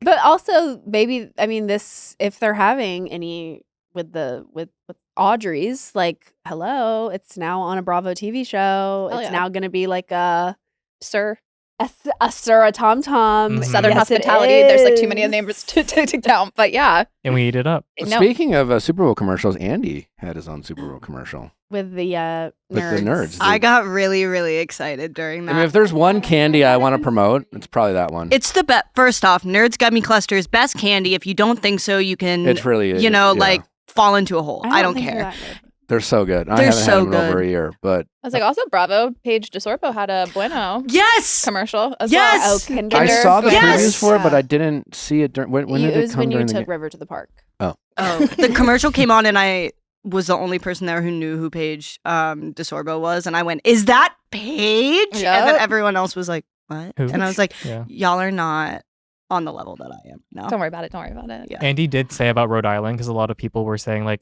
we can't tell these people apart, and Andy was like, "You said that about Lisa Barlow and Meredith Marks, season 1 of Salt Lake City." And That is- look at them now. that is such lazy fan critiquing. It is. Yeah. It's Real ones can really identify the difference between two brunettes. Okay. All I have to Truly. say is I watched that trailer and I said, okay, I am sat. I Yeah. am ready. That trailer is so freaking good. When does Mhm. it come out? April 11th, April 2nd. April 2nd. You weren't too far. Aw. But you made it. Guess you I made don't have to the wait that right long. Yeah. You were willing to wait till April 11th. I But would have. I am excited though. Like eventually, Rhode Island's going to enter in the sphere of Ultimate Girls Trip, and I've been following every bit and piece that's public about Ultimate Girls Trip. But I don't know if you saw, allegedly Tamara and Shannon. Not allegedly, we know they were, but Tamara and Shannon were not invited to the finale of Ultimate Girls Trip because they had some kind of form of like altercation or like feud at one of the earlier shoots. Isn't that what we want? I Yeah. don't know. I'm But confused. this, Why are they this getting is in sounding trouble? like off-camera airplane. Or- I think it Drama. might have been on camera, but Crystal briefly talked about it in Humble Brag too. But production decided not to like move forward with that storyline on Ultimate Girls Trip. Yeah. I think they wanted to keep it lighter and probably more celebratory. 'Cause of that's all what of the Ultimate Girls Trip housewives. is, yeah. Yeah. Mhm. And But- Shannon and Tamara just couldn't help themselves. Couldn't help themselves. Couldn't all I'm help thinking is that themselves. scene of them at the dinner in Amsterdam when like Tamara's standing on the other side of things, like screaming at her from the table. And I'm just like, yeah, I could kind Maybe of see not. that kind of Maybe ruining not. the It makes finale me so vibe. sad Yeah. because those are two women that I've had the pleasure of meeting in person and just So lovely. truly love my interactions with both those women. They're Yeah. just like, I don't know. I They might have just feuded too close to the sun for Ultimate Road Giving Trip. oil and Close to the water. sun. Because also I know Gertie Abrera wasn't there at Miami. She responded. Gertie said, truthfully, I wasn't contacted for the Real Housewives Ultimate Girls Trip, and it was surprising, especially since I've been part of the reboot from the very start. It would have been nice to be included and celebrate the milestone, but what matters most to me right now is staying locked in on me and the here and now. Yeah, and that was one of the discussions too, because Gertie and Julia weren't at the Miami part of Road Trip. Mhm. So people thought they were not returning to Miami. Then you have Jennifer Aiden, who allegedly crashed the party, the Halloween party, where she was wearing the same outfit as Vicky as Taylor Swift. Anyways, I'm excited. Sounds like a lot is gonna go on. Do we have a premiere date for Girls Trip? No. They're shooting it, or they might have wrapped it, but they're shooting right now. So you know it is starting this week. Love is Blind. On my birthday every year. We'll be getting to that mess starting Thursday's episode of Reality Recap. Yeah. Ugh, there's so much anticipation. Ohio. A whole state. They weren't even like, forget the city. They were like, if y'all have ever been to Ohio, yeah. Could we say, make it the whole state? That was like probably one of the worst kept secrets. Like they kind of were like, we're not going to disclose where the location is, but then it was like rumored to be Ohio. And then like 10 days later, they're like, all right, so it's Ohio. And we're like, yeah, we fucking know. It's also like, I feel like it's funny because it does really go to show that probably the Cincinnati Columbus dating scene is so insular that they had to really just do the whole state. And like, how big is Ohio? It's pretty big. It's pretty big. Yeah. So like, gonna be long distance. Well, someone. Columbus, Cleveland. How far of a drive between some of the bigger cities? Let's maps it up, baby. I have a question because I don't know if this interferes with me being able to do my job, but I kind of want to play along with Love is Blind and like watch it blindfolded. Like, and see if I can like, you know, because you do the whole reveal when they have their reveal. So then you're like, do they look like anything that you thought they were going to look like? I sometimes close my eyes. Like, I want to do that. When they're in the pod. I want to do that. And I want to be surprised. And then I want to come back here and tell you guys like, well, I thought Jim was going to have If you want to do a social experiment, period. All for you it. should. I just want clearance. Thank Sierra, you. you know that intro, that 10-minute intro where you're getting rapid fire introductions to everybody? You're going to be like, I'm going to be like, all right, Who's who Susie? again? You're gonna be like, have they started yet? All right, it is 3 hours and 46 minutes between Cincinnati and Cleveland. Okay. 3 hours? Yeah. Then maybe 2 it hours. is the state of 2 Ohio. hours between Columbus and Cleveland. Okay. Columbus and Cincinnati. 1 hour and 38 minutes. Okay. it's definitely a storyline if they're doing Is that a nice a season of a Louise? whole state. I don't know. right? I mean, it takes me 40 minutes to get here, and I do it every day. So they can date. Well, this season, I think, is going to have some drama in it. What's even more exciting is following Love is Blind. There's this new exciting show on Netflix dropping right after called Age of Attraction. Age Oh of my Attraction. God. I hope they have good hosts for that Yeah, show. the hosts are fine. But Okay. It's not about the host. It's about the love, love Mare. is there. I think you guys are going to really, really like this show. I can't wait. I know, you never know. You never know. Well, it's But it's a new show, and obviously we're excited. We're biased. We were there. We saw it. We've seen episodes. I think you guys are really, really going to like it. Did you enjoy it? Oh, we loved Oh, the yeah. experience. But most, like, again, I think it's really a show just about people. Obviously, the age part is centered in the show, age differences. But it's really just about people, like, getting out of their own head of, like, all the reasons why society or family members said this person isn't right for you or that person's not right for you. And you get a collection of people frustrated with the current dating landscape, and we put them together and we let them explore, connections. Mingle. And I think you'll be very entertained by what you find. I'm excited to see you guys see it.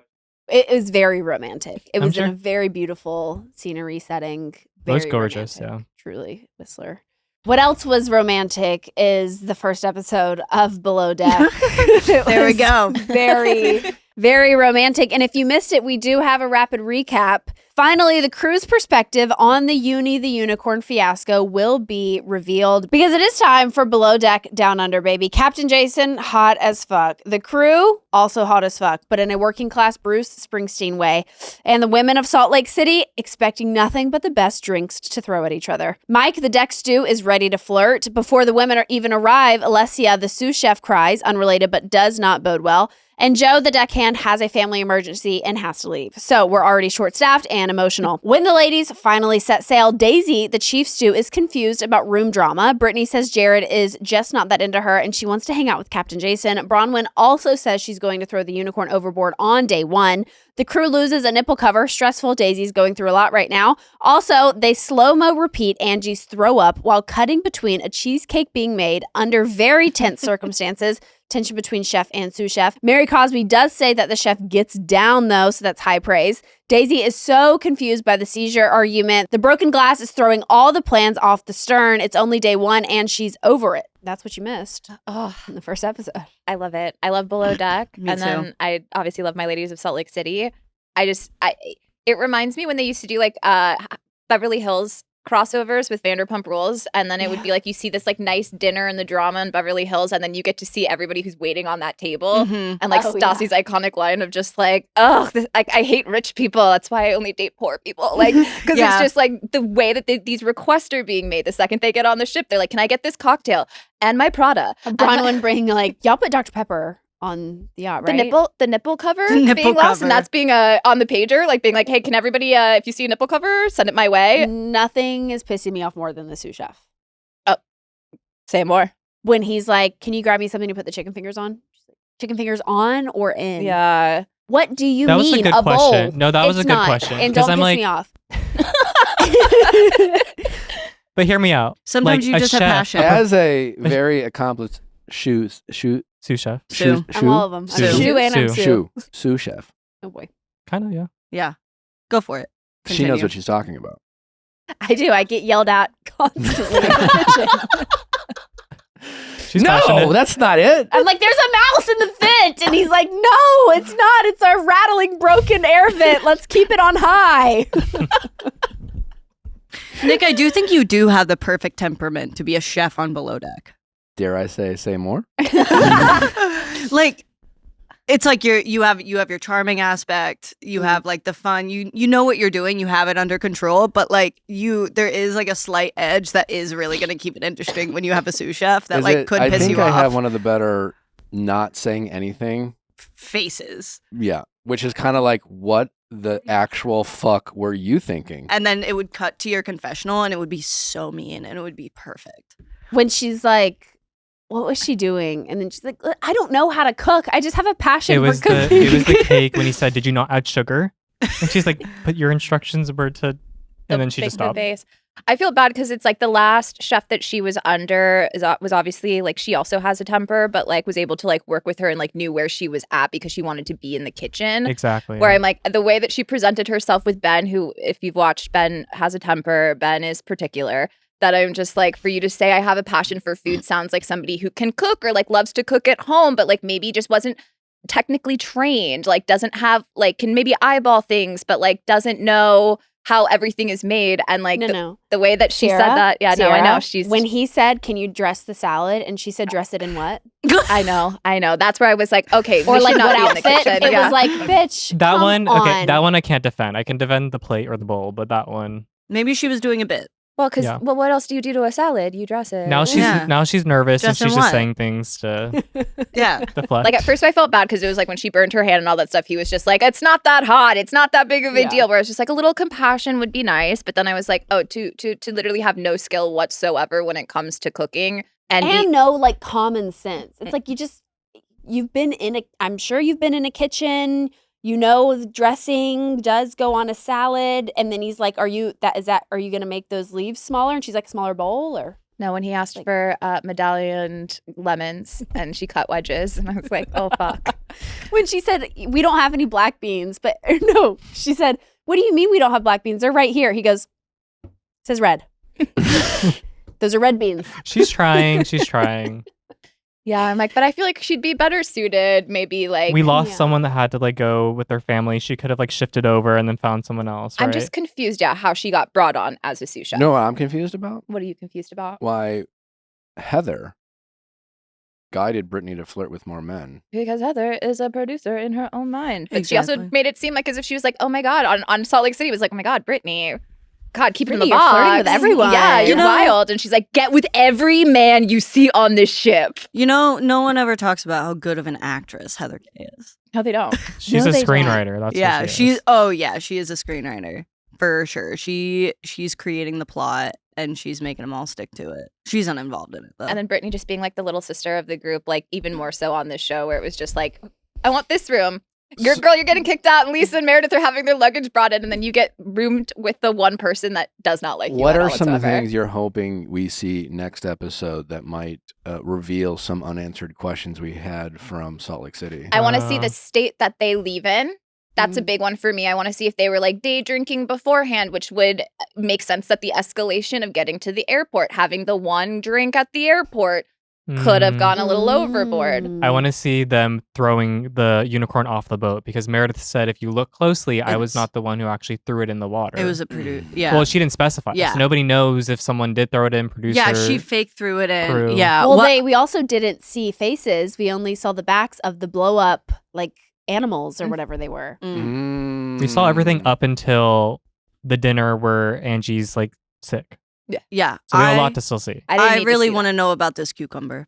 Do you guys remember the cucumber? I do remember the Yes. cucumber. I want to know more about Didn't the Whitney cucumber. clear that up that she just bought it on the way to do Oh, a so it prank, but then was forgot Whitney's to slip it into cucumber. someone else's? Cucumber. And in that vein, I bet that all of the crew will be having a joy to talk about that cucumber. Well, and Below Deck too, it's like they always have like themed dinners every night. So I'm like, we didn't see a lot of Salt Lake City was just about like the women's dramas with each other. Where I'm like, I feel like this one like kind of seeing things break down. Where it's like, okay, tonight's whatever theme because Decorations, they had drinks. masks on the bed when the woman originally found the cucumber. Mhm. So I'm like, but we never saw those masks be used while they were on the ship. I Oh. also just want to know what interpersonal dynamics we had no idea was even happening when Salt Lake City was great. You know what I mean? Like Lisa is fighting and crying on the side of the boat. Like I want to know like what romance drama No, 'cause you know there behind was- the scenes the kids are going through. There was one of the crew members that was like, should I grab her? And they're like, no, let her sit there. Yeah. Yeah. I want to see, what the housewives don't have control over being shown on a show that's not theirs. Mhm. That's what I'm curious to see.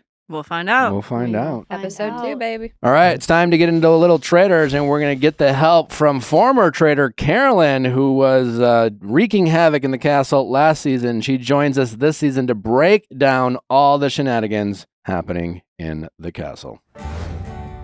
Well, Carolyn, welcome back to the show. It's great to have you. Thank you. How are you? I just want to get something off my chest. Otherwise, I feel like I'm not going to really be able to Please. do this as my authentic self, if that's okay. Yes. I just, I was so orange for my reunion.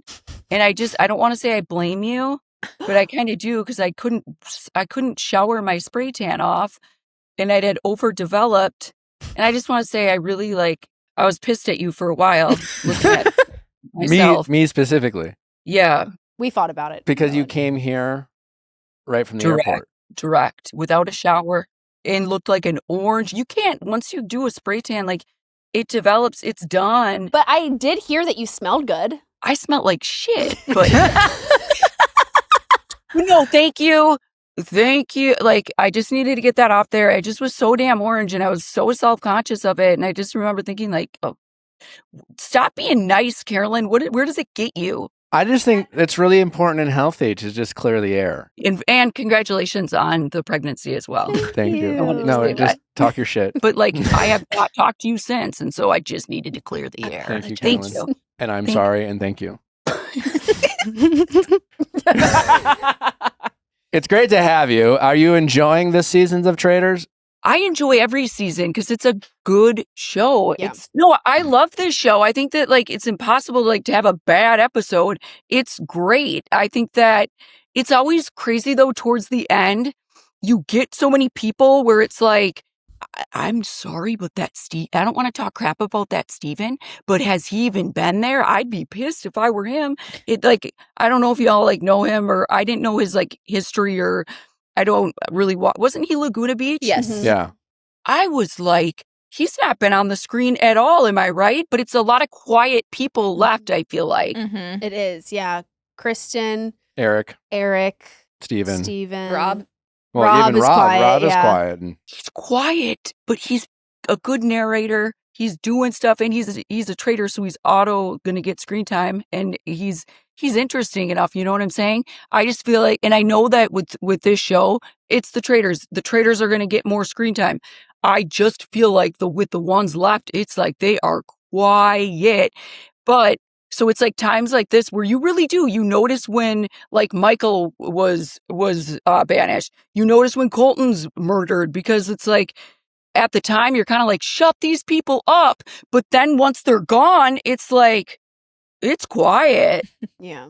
yeah, no, it's a lesson in reality TV in general that sometimes be careful what you wish for, because the fans, as I'm sure you know, will speak up and they'll complain about some of the people who are the loudest, and maybe obnoxious at a certain episode or not. But like you're right, as soon as they go, what's there left to watch? Or in a house, like usually the attention then will, like now that Colton's gone, like where's the attention gonna go? You know? Exactly. And they're quiet. So, but it's great. How do you feel like Candace handled herself at the round table? She went in there, I'm sure, and I hate talking like this because it's like, it's not like I won. So I'm kind of like learning to like shut the heck up at times because it's like, my round table was awful. I'll own that. Like, whoo. She went in there obviously without having like the numbers or without talking to people. So it's like he got so far, Rob, in the game with having so many allies. She doesn't have the same amount of allies. You would assume that probably Dorinda might stick with her or Johnny, and they vote against her. But it's like, I don't know what else she would have really said. He looked nervous. There was no evidence against Rob, to be able to even come at him. It would have been better to go for somebody else, but too many people were piled on her. Yeah, I was about to say, I feel like she should have switched gears and maybe like put the heat back on someone they were already thinking, like Natalie, because there wasn't any evidence against her either, besides like, you've been consistent this whole time and now you do a throwaway vote. Like, stupid. That's your, like, she's a traitor. Like, what? Well, I feel like Candace probably knew that her time was coming up. It felt like, I feel like the throwaway vote was her kiss of death. I give her a lot of props in the turret just because at that point, it's just like, if you're going to go out with a bang. Mm-hmm. And I feel like her wanting to kill Colton, knowing that Colton was Rob's biggest ally, like it was definitely a choice. And maybe you could have said, oh, if she doesn't kill Colton, maybe she would have bought herself time. But I don't know. It felt like Rob was pretty committed. And I feel like Candace knew that. So if you're going to go out like the way she did, do the most damage on your way out. I felt like that was like, at least for the fans, everyone appreciated that murder. We were happy to see him go. Mm-hmm. And she went out with a bang. And I actually love her for it. And it's just like, if you're going to go big. And she went big. I just don't feel like there was any way out for her anyways. There wasn't, but it's because he's got so many people. Mm-hmm. He's got so many allies. And so she clearly was playing like the faithful gosh, my voice sounds like a horse. Oh. So I yell a lot in real life. So she was playing like a faithful traitor game. And for a while, I was like, wow, these traitors are getting together. They're strategizing. This is what it looks like for them to get along. And then I found myself kind of being like, hey, I wish that they'd kind of fight. And then once they started to like dismantle, I was like, why can't they get along? So I've kind of come to the conclusion that I'll never be satisfied. But I think that she was good TV. She was interesting. I feel like Rob is playing one of the best games we've seen on Traitors in a long time, whether he's a faithful or a traitor. It's really been, not that I've ever played, and you have played, so like I can say I have no notes, like I know what it's like to be in the castle, but it seems really impressive. Oh, he took notes from you guys last season, right? Starting off, I want to set the expectation with the Traitors that we're a team, we're a united front, but at the right time, he knew when to flip the switch. And it really seems to be all about timing. You really, it's funny watching Rob play like chess with all his housemates or castmates, whatever you want to call them. But he really is. He's thinking multiple steps ahead. Mm-hmm. He is planning his murders out, and it's really been impressive. And we were talking last week. I just don't see how he's not going to win this game because you saw Eric's reaction when he found out that Rob was a traitor. It's like he couldn't believe it. There's this sense of loyalty that these people have to Rob. That's like seems deeper than just like game playing. And now he's like, I don't think anyone's going to turn on him, even if they start wondering if Rob's a traitor. No, the fact that after Candace came for Rob the way she did at the table and then stood up and said, I'm a traitor. And then Kristen and Eric are having the conversation of like, maybe it's just like someone, it can't be Rob. God, that sweet, sweet man. It just can't. None of y'all are like, hey, why did the traitor come so hard for Rob? They're acting as if like there's just no possible way the producers would ever knight him as a traitor, the sweet, sweet angel boy that he is. And it's just like, it's possible because it's a game. Donna Kelsey, for example. Yeah. Like sweet, sweet Donna Kelsey was a traitor. Like, I'm just like, why are we not seeing that? And he made a point to say when he was walking out, he was like, did she not think that I made relationships with everyone and talked to everybody? Like that, like he's pretty much saying like, I'm good with everyone here, which I think should also be kind of like a red flag for a faithful. I agree. What do you think, Carolyn? I think he's doing really well, and I think I can't see a world where he does not win right now because of the relationships, and that's something I failed at miserable.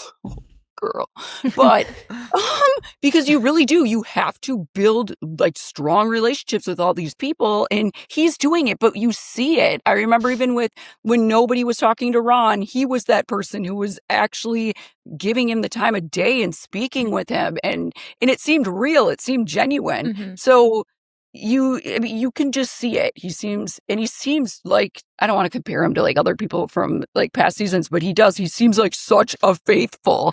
So it's I can't see him not winning. I am curious when someone says, oh, he seems like such a faithful. When you're inside the castle, I know it's different when we're watching it back. Can you describe a faithful, like in terms of how they speak in gameplay, where like when someone is like, oh, he's playing such a faithful game, what does that look like? For example, on my season, towards the end, it was like Lord Ivor, that's a faithful. Or Chrishell was another one where it was like, she is you could just tell by how she spoke, how she genuinely just seemed like scared all the time and nervous. And it's just something that they give off. I know I have a hard time explaining this. It's, or even like, I feel like Kristen this season looks like a faithful. Same with Tara is another one, and maybe it's due to her seeming, a little clueless sometimes. Like I can't see Tara ever getting banished at the round table. No one would vote for her. You've never heard her name, But I also think a lot of people, because you were a traitor, I think a lot of people leading up to you being ousted, there was a lot of like, a lot of shock about finding out you were a traitor before. What was the energy that you were giving off that felt so faithful at the time? Just myself, and there's no way this weirdo could be a traitor, I think. Truly, like I feel like people just was like, she's scatterbrained, she's emotional, I think what a lot of people were saying was there's no way she would be able to do it. She would tell everybody, she would blurt it out, so it's just me, I guess, being myself is enough to be like, ain't no way she could handle it. Did you lean into that? Like, did you come in with that self-awareness where it's just like, I know what people are going to think about me. I know what is often said about me, and I'm going to, I'm going to lean into that and use that to my advantage? Absolutely, but it's like I don't even need to lean into it. If anything, I had to like turn it down a little bit because I was coming out just so loud and so just confronting people before we had even picked the traitors, and because I truly just wanted to have fun, and I thought that this game was obviously it's campy, it's fun, so I wanted to just be loud and out there. But then once you're picked, obviously it gets scary. It's like, I don't want to be banished. And I think that's what stinks about this game. And you hear so many people say, because people will be like, why aren't you louder at the round table? Why? Because you're afraid of getting banished. I feel like this game sometimes doesn't reward getting out a traitor. And I love how the Canada version does. So they get money added to the prize pot if they get out a traitor. And I think that that's smart. Otherwise you have, the people who keep their traitor angels around. I haven't really been seeing that this season though, the traitor angel thing. And when you say traitor angel, is that like a faithful thinking they know who the traitor is, but keeping it to themselves and then protecting that traitor? Yes. And not voting them out. So, I mean, I think even Dylan knew that he had a pretty good idea that Boston Rob was a traitor. He had a pretty good understanding that Danielle was a traitor. But you wait till the end to get him out. Do you think we're going to see a stark difference in Eric if he accepts to join as a traitor? No. You don't think so? I don't. You think he'll be able to be like, I'm the same? I was shocked by this choice because in the past, you want to bring somebody in that already has a little bit of heat, but this is just telling me that Rob really genuinely wants to bring this person to the end and win with him. And that's what he said. And I'm like, wow, because I could see both of them getting to the end and he actually wants to split the money versus I feel like I always have that thought of like, whoever they bring into the turret, they're just going to screw over in the end. He's not thinking like that. But Eric, yeah, I feel like, again, another example of like, he's so faithful. Yeah, he is. It'll be really interesting to see how Eric handles that type of pressure. Because you could see Eric getting into, you could see anyone getting into their head about like, do they have to change something? But I feel like Eric's best move would be to try to change nothing, but it's probably easier said than done. But I feel like he's been pretty calm. He's been pretty chill. What if now he's like super on edge? I could see that too. I could picture Rob turning on Eric, not because for the money. No. If it was necessary. No. You don't- Oh, if it was That's necessary. what Yeah, the same yeah, thing with yeah. Candace. It's like it was necessary, or with Lisa Rinna, sorry. It was necessary. Yeah, I don't think at the end he would screw anyone over and like do what, they did to MJ. Well, I it don't- brings up an interesting point. It is just a game, and there's a lot of discourse online nowadays, and it seems. Carolyn said no. All right, so tell us about that, Carolyn, because like you're getting to the point in the game where obviously fans get connected to their favorite characters, and when they get voted off, we get a little upset. We get in the comments, and sometimes we lose sight that it is just a game. You have Candace, Rob's in the comments, literally being like, "It's only a game, Candace." He said that in this episode. What is your take on that? Anybody who says it's just a game, I want to see your ass out there and see how you feel when you're in that castle. It's not like you can say it's just a game. Of course it's just a game. We get it. Like, we don't need, I hate when people say that. I do. Because it's like when you're in it, and I'm sorry, some people can just look at people like chess pieces, and not everybody can. So whether it's right or wrong, or it's an emotional game, it's an emotionally charged game, and we take a huge chunk of our lives and we put it into this castle and we leave our loved one. You know what I'm saying? It's a big deal. So for me, Candace obviously came into this game thinking, or once she got chosen as a traitor, I'm going to play this loyal traitor game. And I think that she was really surprised by it. And I think that I feel like she handled herself so well, and she could have done so much more to him, and she's not. So I hope we see it at the reunion. Yes, I do. Because yes, it's like he sure as heck didn't do anything to like help her out. Yeah. Which that's not his job to do anyway, to an extent. So if her name was out there and everybody was saying it, but he contributed to that as well. That makes sense. So you're kind of saying that, like, game or not, these people have a right to feel upset or feel slighted or feel like they got stabbed in the back because Rob literally did that, game or not, and they have a right to defend themselves. Let her go off. Yes. I believe that. Like, it's just, and that's the worst thing to say too, especially after she's already on to you. You just told her that her name's everywhere. You set her up with the Colton thing. And now you're going to be like, it's just a game. I'd be pissed. Whether he's playing great or not, this is emotional. Of course it is. How much conversations about the prize money is often discussed in the house? Who did we see earlier? It was Tiffany. And it touched me when she was like, I need this money.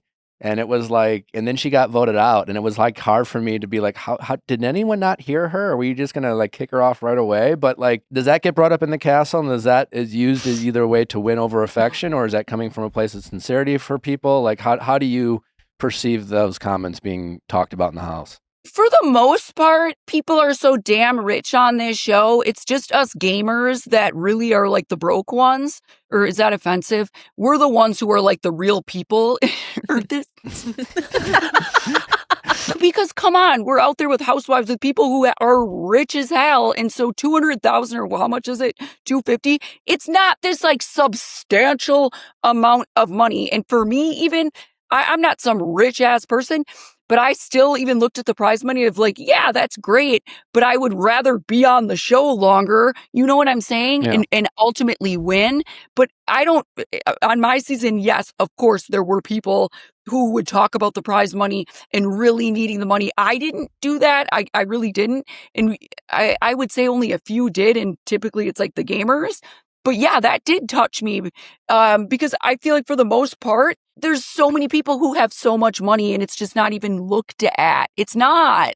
So even I was surprised this season when they would talk about like, well, this person can add money to the prize pot. Never even knew what the prize pot was up to because I was like, then you're splitting it. It's not a ton, you know, but I was proud of her for saying that because honestly, you're out there with a room full of people that you feel, and I can speak for myself and even just some of the other like gamer people that played, where you just feel so out of place and in this world of like, what are you even talking about? I don't live like that. You know what I'm saying? It's a different world. So I'm glad she just said that and was like, no, I need this money, because most of them probably they're wiping their butts with that. So well said. If Rob doesn't win, what will be his fatal mistake?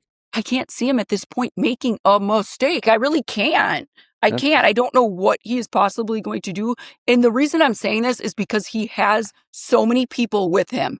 He's got the allies. So at this point, it's just about who am I going to screw over, or Eric possibly turning on him. But I can't see Eric doing that. So you may as well just give him the crown. It's like, honestly, I can't even see who they're going to try to pin the next round table on. I mean, that's what I was going to say. It's like, I feel like they kind of are going to have to take a different role, though, because right now it's been like kind of traitor on traitor. Yeah. That's the only part that I feel like, and correct me if I'm wrong, Carolyn, this is like a pivotal time in the game. Speaking about like reality TV in general, like you said, like even like if you're watching The Bachelor, right? The villain, all of a sudden, all the attention early weeks is all on this one person. And then like the house kind of was like, you suck. You're not here for the right reasons. You leave the house. And then like the next week, all of a sudden the attention turns on to someone else, right? Because the attention always has to go to someone. And because now Candace is gone, Ren is gone, they had all the attention on them. The energy is going to have to shift to someone, and it's going to be kind of like, it's going to be a lot of like Colton style where he's just throwing out names. I was like, do you think Rob and Eric are going to now all of a sudden have to be like agents of chaos trying to like Well, a little bit, yeah. towards... They're almost like they're going to have to start throwing out some names. Rob might as well just embrace the Colton role, which is just to like be the ringleader, kind of be in charge of like this kind of allyship that they have, and really start like.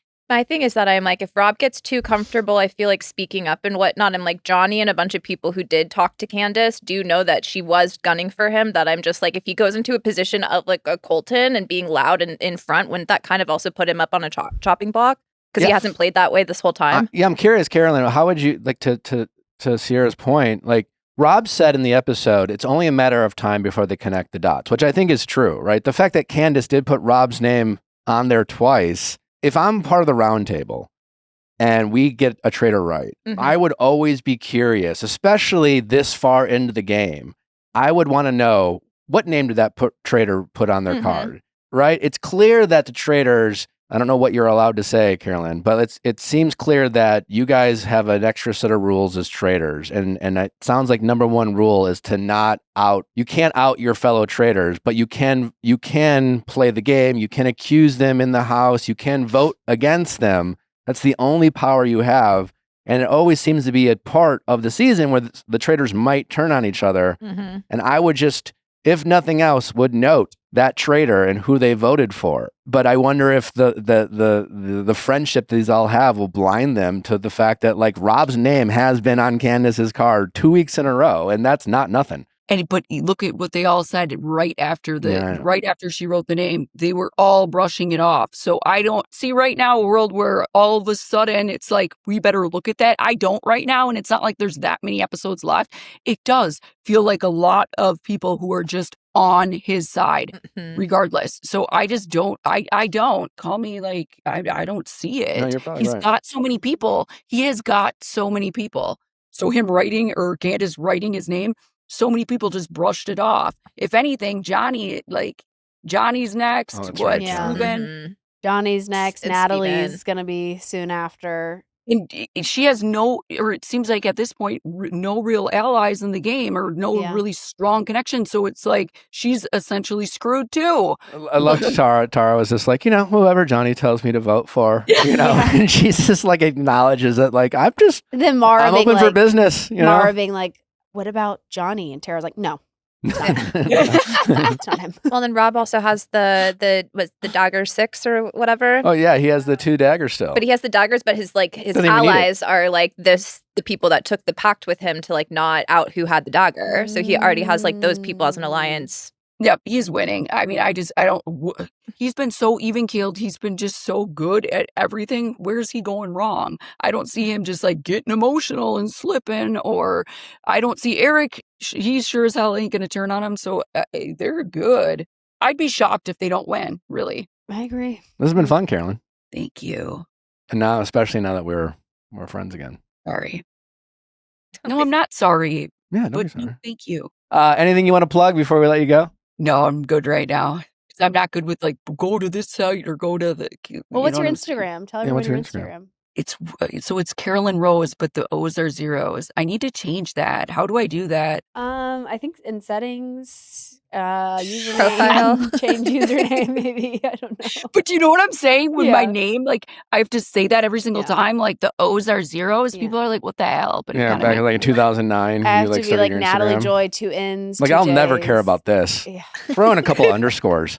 Yeah. Random X Yeah, here and it there. sucks. But no, thank you. You guys are doing a good job. It looks really, really pretty there too. Something changed. I can't put my We got a finger new on it, but studio. It's a it looks new good. building. It looks Yeah. good. Yeah, it looks good. Great seeing you, Carolyn. You're the best. Bye. Thank Bye. you. I love her so much. Should we get into some Beverly Hills? I'm gonna try to I'm gonna defend Amanda a little bit here. Not because I'm not saying she is a flawless person without criticism, but here's what that whole scene where you have Dorit, and At Kyle and Erica's birthday Bose? party. no, Yeah. What? was it Bose there? Are you talking about the dinner or are you talking about the final like the scene? lunch? Oh, the dinner. Rachel, it was Rachel, Dorit, and Sutton. And they were like, it was kind of giving me. I was just like, why? If Amanda's so bad, why are these women even wasting? I know they're making a TV show, but like the fact that they had to sit there and just like talk about this new woman on the show and just like they were like looking for things to like. Oh, are you supposed to say you're in a cult? Blah blah blah. Like, isn't that weird? Or you like? It's like. And to Amanda's point, it's just like, they're like, oh, we need to find out more about this person. I mean, like, this person literally is admitting they're in a cult. Like, they're putting it out there. They're saying that the worst thing I could admit about myself is that I was in a cult, and I want to admit it. And then they're having a lunch being like, but she admitted she's in a cult. There's got to be more. Like, what? It's like they're trying too hard to bring Amanda down, and I feel like they look bad doing it, even though their criticism might be valid. And yeah, Amanda says things that are annoying and like one-uppy and things like that, but it's just like they're trying too hard to make her look bad. I think it splits the crowd though, because I feel like those women genuinely do feel that way. Like Rachel's been kind of raising eyebrows left and right. I'm surprised Bose wasn't a part of that. But I do feel like the unfortunate thing is that is the reality. Sometimes the things that bond people together is a common enemy or somebody that you don't like. Yeah. And you're literally just watching a girls group chat at lunch where I'm like, so it seems mean. It seems the same way that we're like Taylor Swift can call someone a bitch and where I'm like, you're just watching that. But it's just, it's instead of it being in text, On TV. they're sitting down having a glass of wine and saying, hey, this person that we're forced to hang out with, I don't like, you don't like, you don't like. Okay, so why is she rubbing us the wrong way? And I'm just like, yeah, because it's an unnatural environment of where you're forced to hang out with somebody that you probably wouldn't fuck with on the regular. Yeah. I think you're right, Nick. I think the way that Dorit brought it up shows that. Because they were at the table talking about nothing to do with it. And she goes, well, you were in a cult, right? Yeah. And it's kind of like, you were waiting to bring that up at some point, some kind of point, vibes. Like yeah. that's, if that was It's removed. also that's such a weird gotcha. You know what I mean? Well, because her story reads as this like, I got caught up in this weird group, kind of religious aspects of Yeah. it. And then I kind of realized they were like, I was in a cult, which is like a kind of an empowering thing. And most people stuck in these cult-like groups don't realize it, don't get themselves out of it. And yet this is being spun as something that's still negative about her. And there must be more darkness or shady things about her because she was someone who once joined a cult. I mean, Bose Those Oh did my it. god. Bose is never Left no wrong. crumbs. True. Bose is never wrong. She's No. literally never been wrong in her entire life. But her being like, you expect everyone to respond in a way that is acceptable to you? Like, how are you going to enforce that? Girlie, you're on Yeah. the I was Real like, I'll Housewives wait. of Beverly Hills. Yeah. Can I purchase this on the Manifest in the Money? Also, my thing with that, you can. how I took Bo saying that was her being like, girl, we are on Housewives. That- You want people to have a calm conversation with you. Our job is to verbally accost each other. Literally. Like, give me the Give me a break. I think in Amanda's perfect world, when she prompted during that dinner, she was like, do you want to go somewhere else and talk about it? And Dorit was like, no, I'll talk about it right here. Good and great. Like, I feel like that to her was kind of like, you're making it a public spectacle. And therefore, it's like with raising your voice or making an accusation at me, that's no longer making me feel safe, which like I get. But however, to Bose's point, you're on a TV show for Bravo that is about housewives verbally accosting each other. And two, no one's going to present something when they're angry with you in a way that's going to make you feel comfortable to discuss it. You also have the ability to pick up the phone and say, hey, let's meet up for coffee. Hey, I don't want to continue this. But it's like, you can't call somebody childish in the way that they choose to bring something up, but then also not give another solution as to how to solve it. Yeah. And also her punting it to Kyle was... I thought that was an iconic so dinner. strange. I was And like, take the torch, Kyle, and then Erica chiming in being like, come on, Dorit. Yeah. No. I was like, this is Erica's sitting perfect. there quiet the whole time. And then Dorit says, okay, can you shut up for 1 second? And Erica's like, that was too far. But that is Erica's, that's Erica's thing, though. Erica was Yeah. always the person that was like, handled this respectfully, and she'll let you fight your war, and then she'll be like, okay, well, that was... It's also Erica's birthday. And Like, And both of our Dorit's birthdays. birthday. It's Dorit's birthday too, but I'm just like, it's Erica's birthday as well. And she's like, what the fuck? Come on, you guys. No, Dorit, when she said, Yeah. I was like, Honestly- okay, we've become children. I'm sorry. We've lost the plot of the argument, but I love it. My thing with the Kyle and Dorit stuff is I'm just like, I don't care anymore. Just kiss. Like, Yeah. Just kiss it, make up. I just cared about I mean, it. yeah. But it's just obviously Kyle's divorce experience is different than Dorit's divorce experience. And they just need to both like get over their shit because I don't care. And I would like a new storyline that doesn't involve PK. But I do need Kyle to start being like, I don't know. I haven't talked to Mo about that. Oh, I don't know. Yeah, Mo and I have not had those conversations. I Yeah. don't know what PK is saying. But Kyle continuously Yeah. is like, PK saying something different. I don't know. PK is telling Mo I the complete know. opposite. She's still It's like, friends with you him, are clearly. putting yourself No, but in you the middle. can't. Yeah, to that point, you can't. How could you be friends with Kyle? If I you're know. Dorit? I agree. I just like am sick of it. I just need Kyle to stop doing If there's that. ever a time you Is need your actually what I girls, your- need. your friends to rally around you, Yeah. it's going through a very messy Yeah. divorce where your former partner, the person who you thought you were teammates with, you raised children with, are now making moves that feel like an attack Yeah. on you and your family.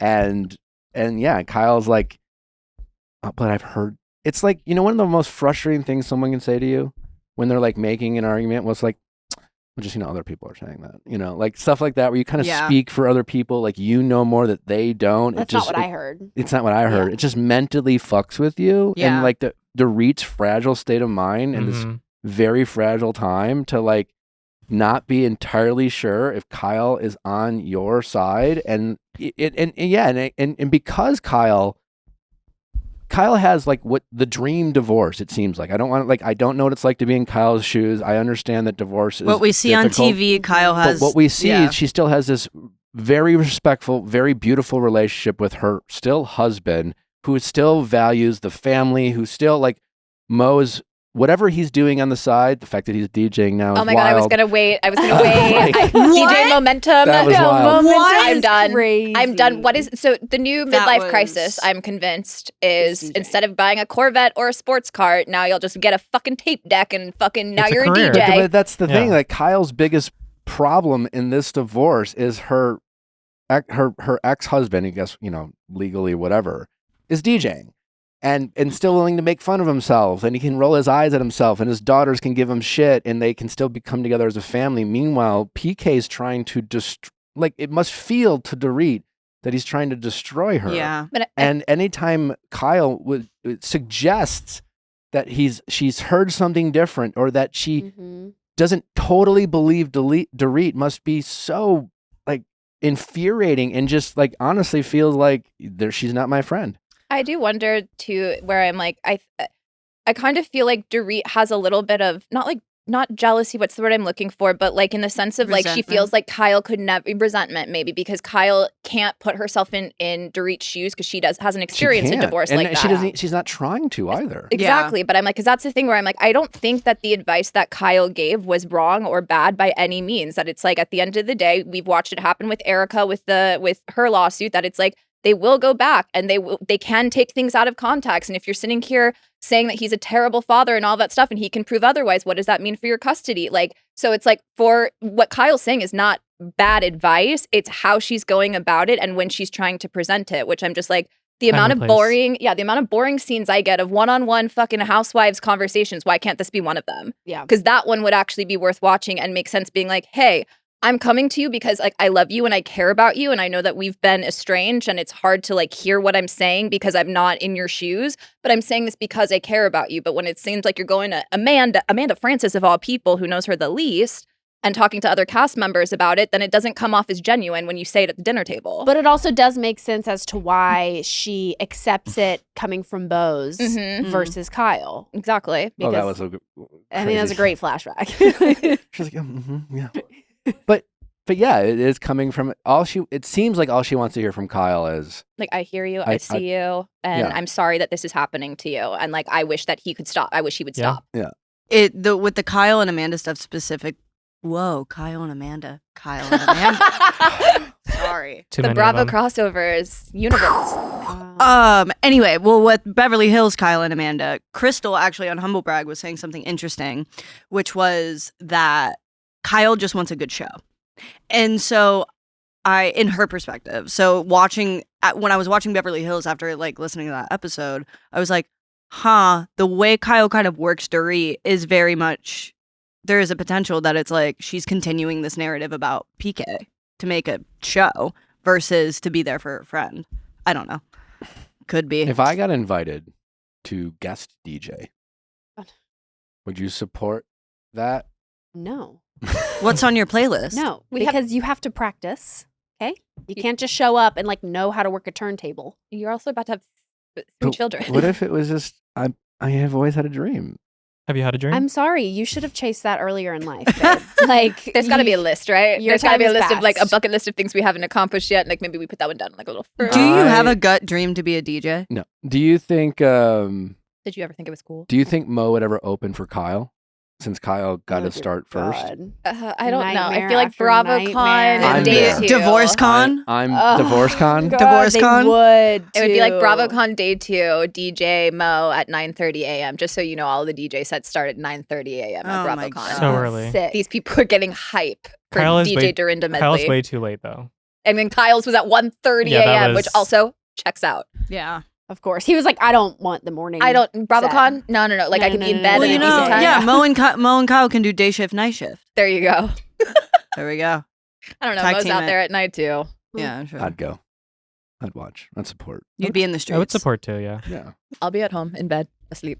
All right. Well, that will do it for today's episode. Get ready for a very exciting Going Deeper where we announce the next 3 farmers for Farmer Wants a Wife. That is tomorrow. Do not miss that episode. It is your chance to meet some very charming, very sexy farmers who are looking for love. Until then, do not forget to sign up for Viall Files Plus or buy some tickets for the Netflix is a Joke live event with yours truly, the Viall Files, and the cast of Temptation Island. Those tickets are now available in the link in bio. Thank you to our guests, Carolyn from Traitors and Jesse Metcalfe. We appreciate them joining the show. We appreciate you guys listening. We'll see you tomorrow. Bye-bye.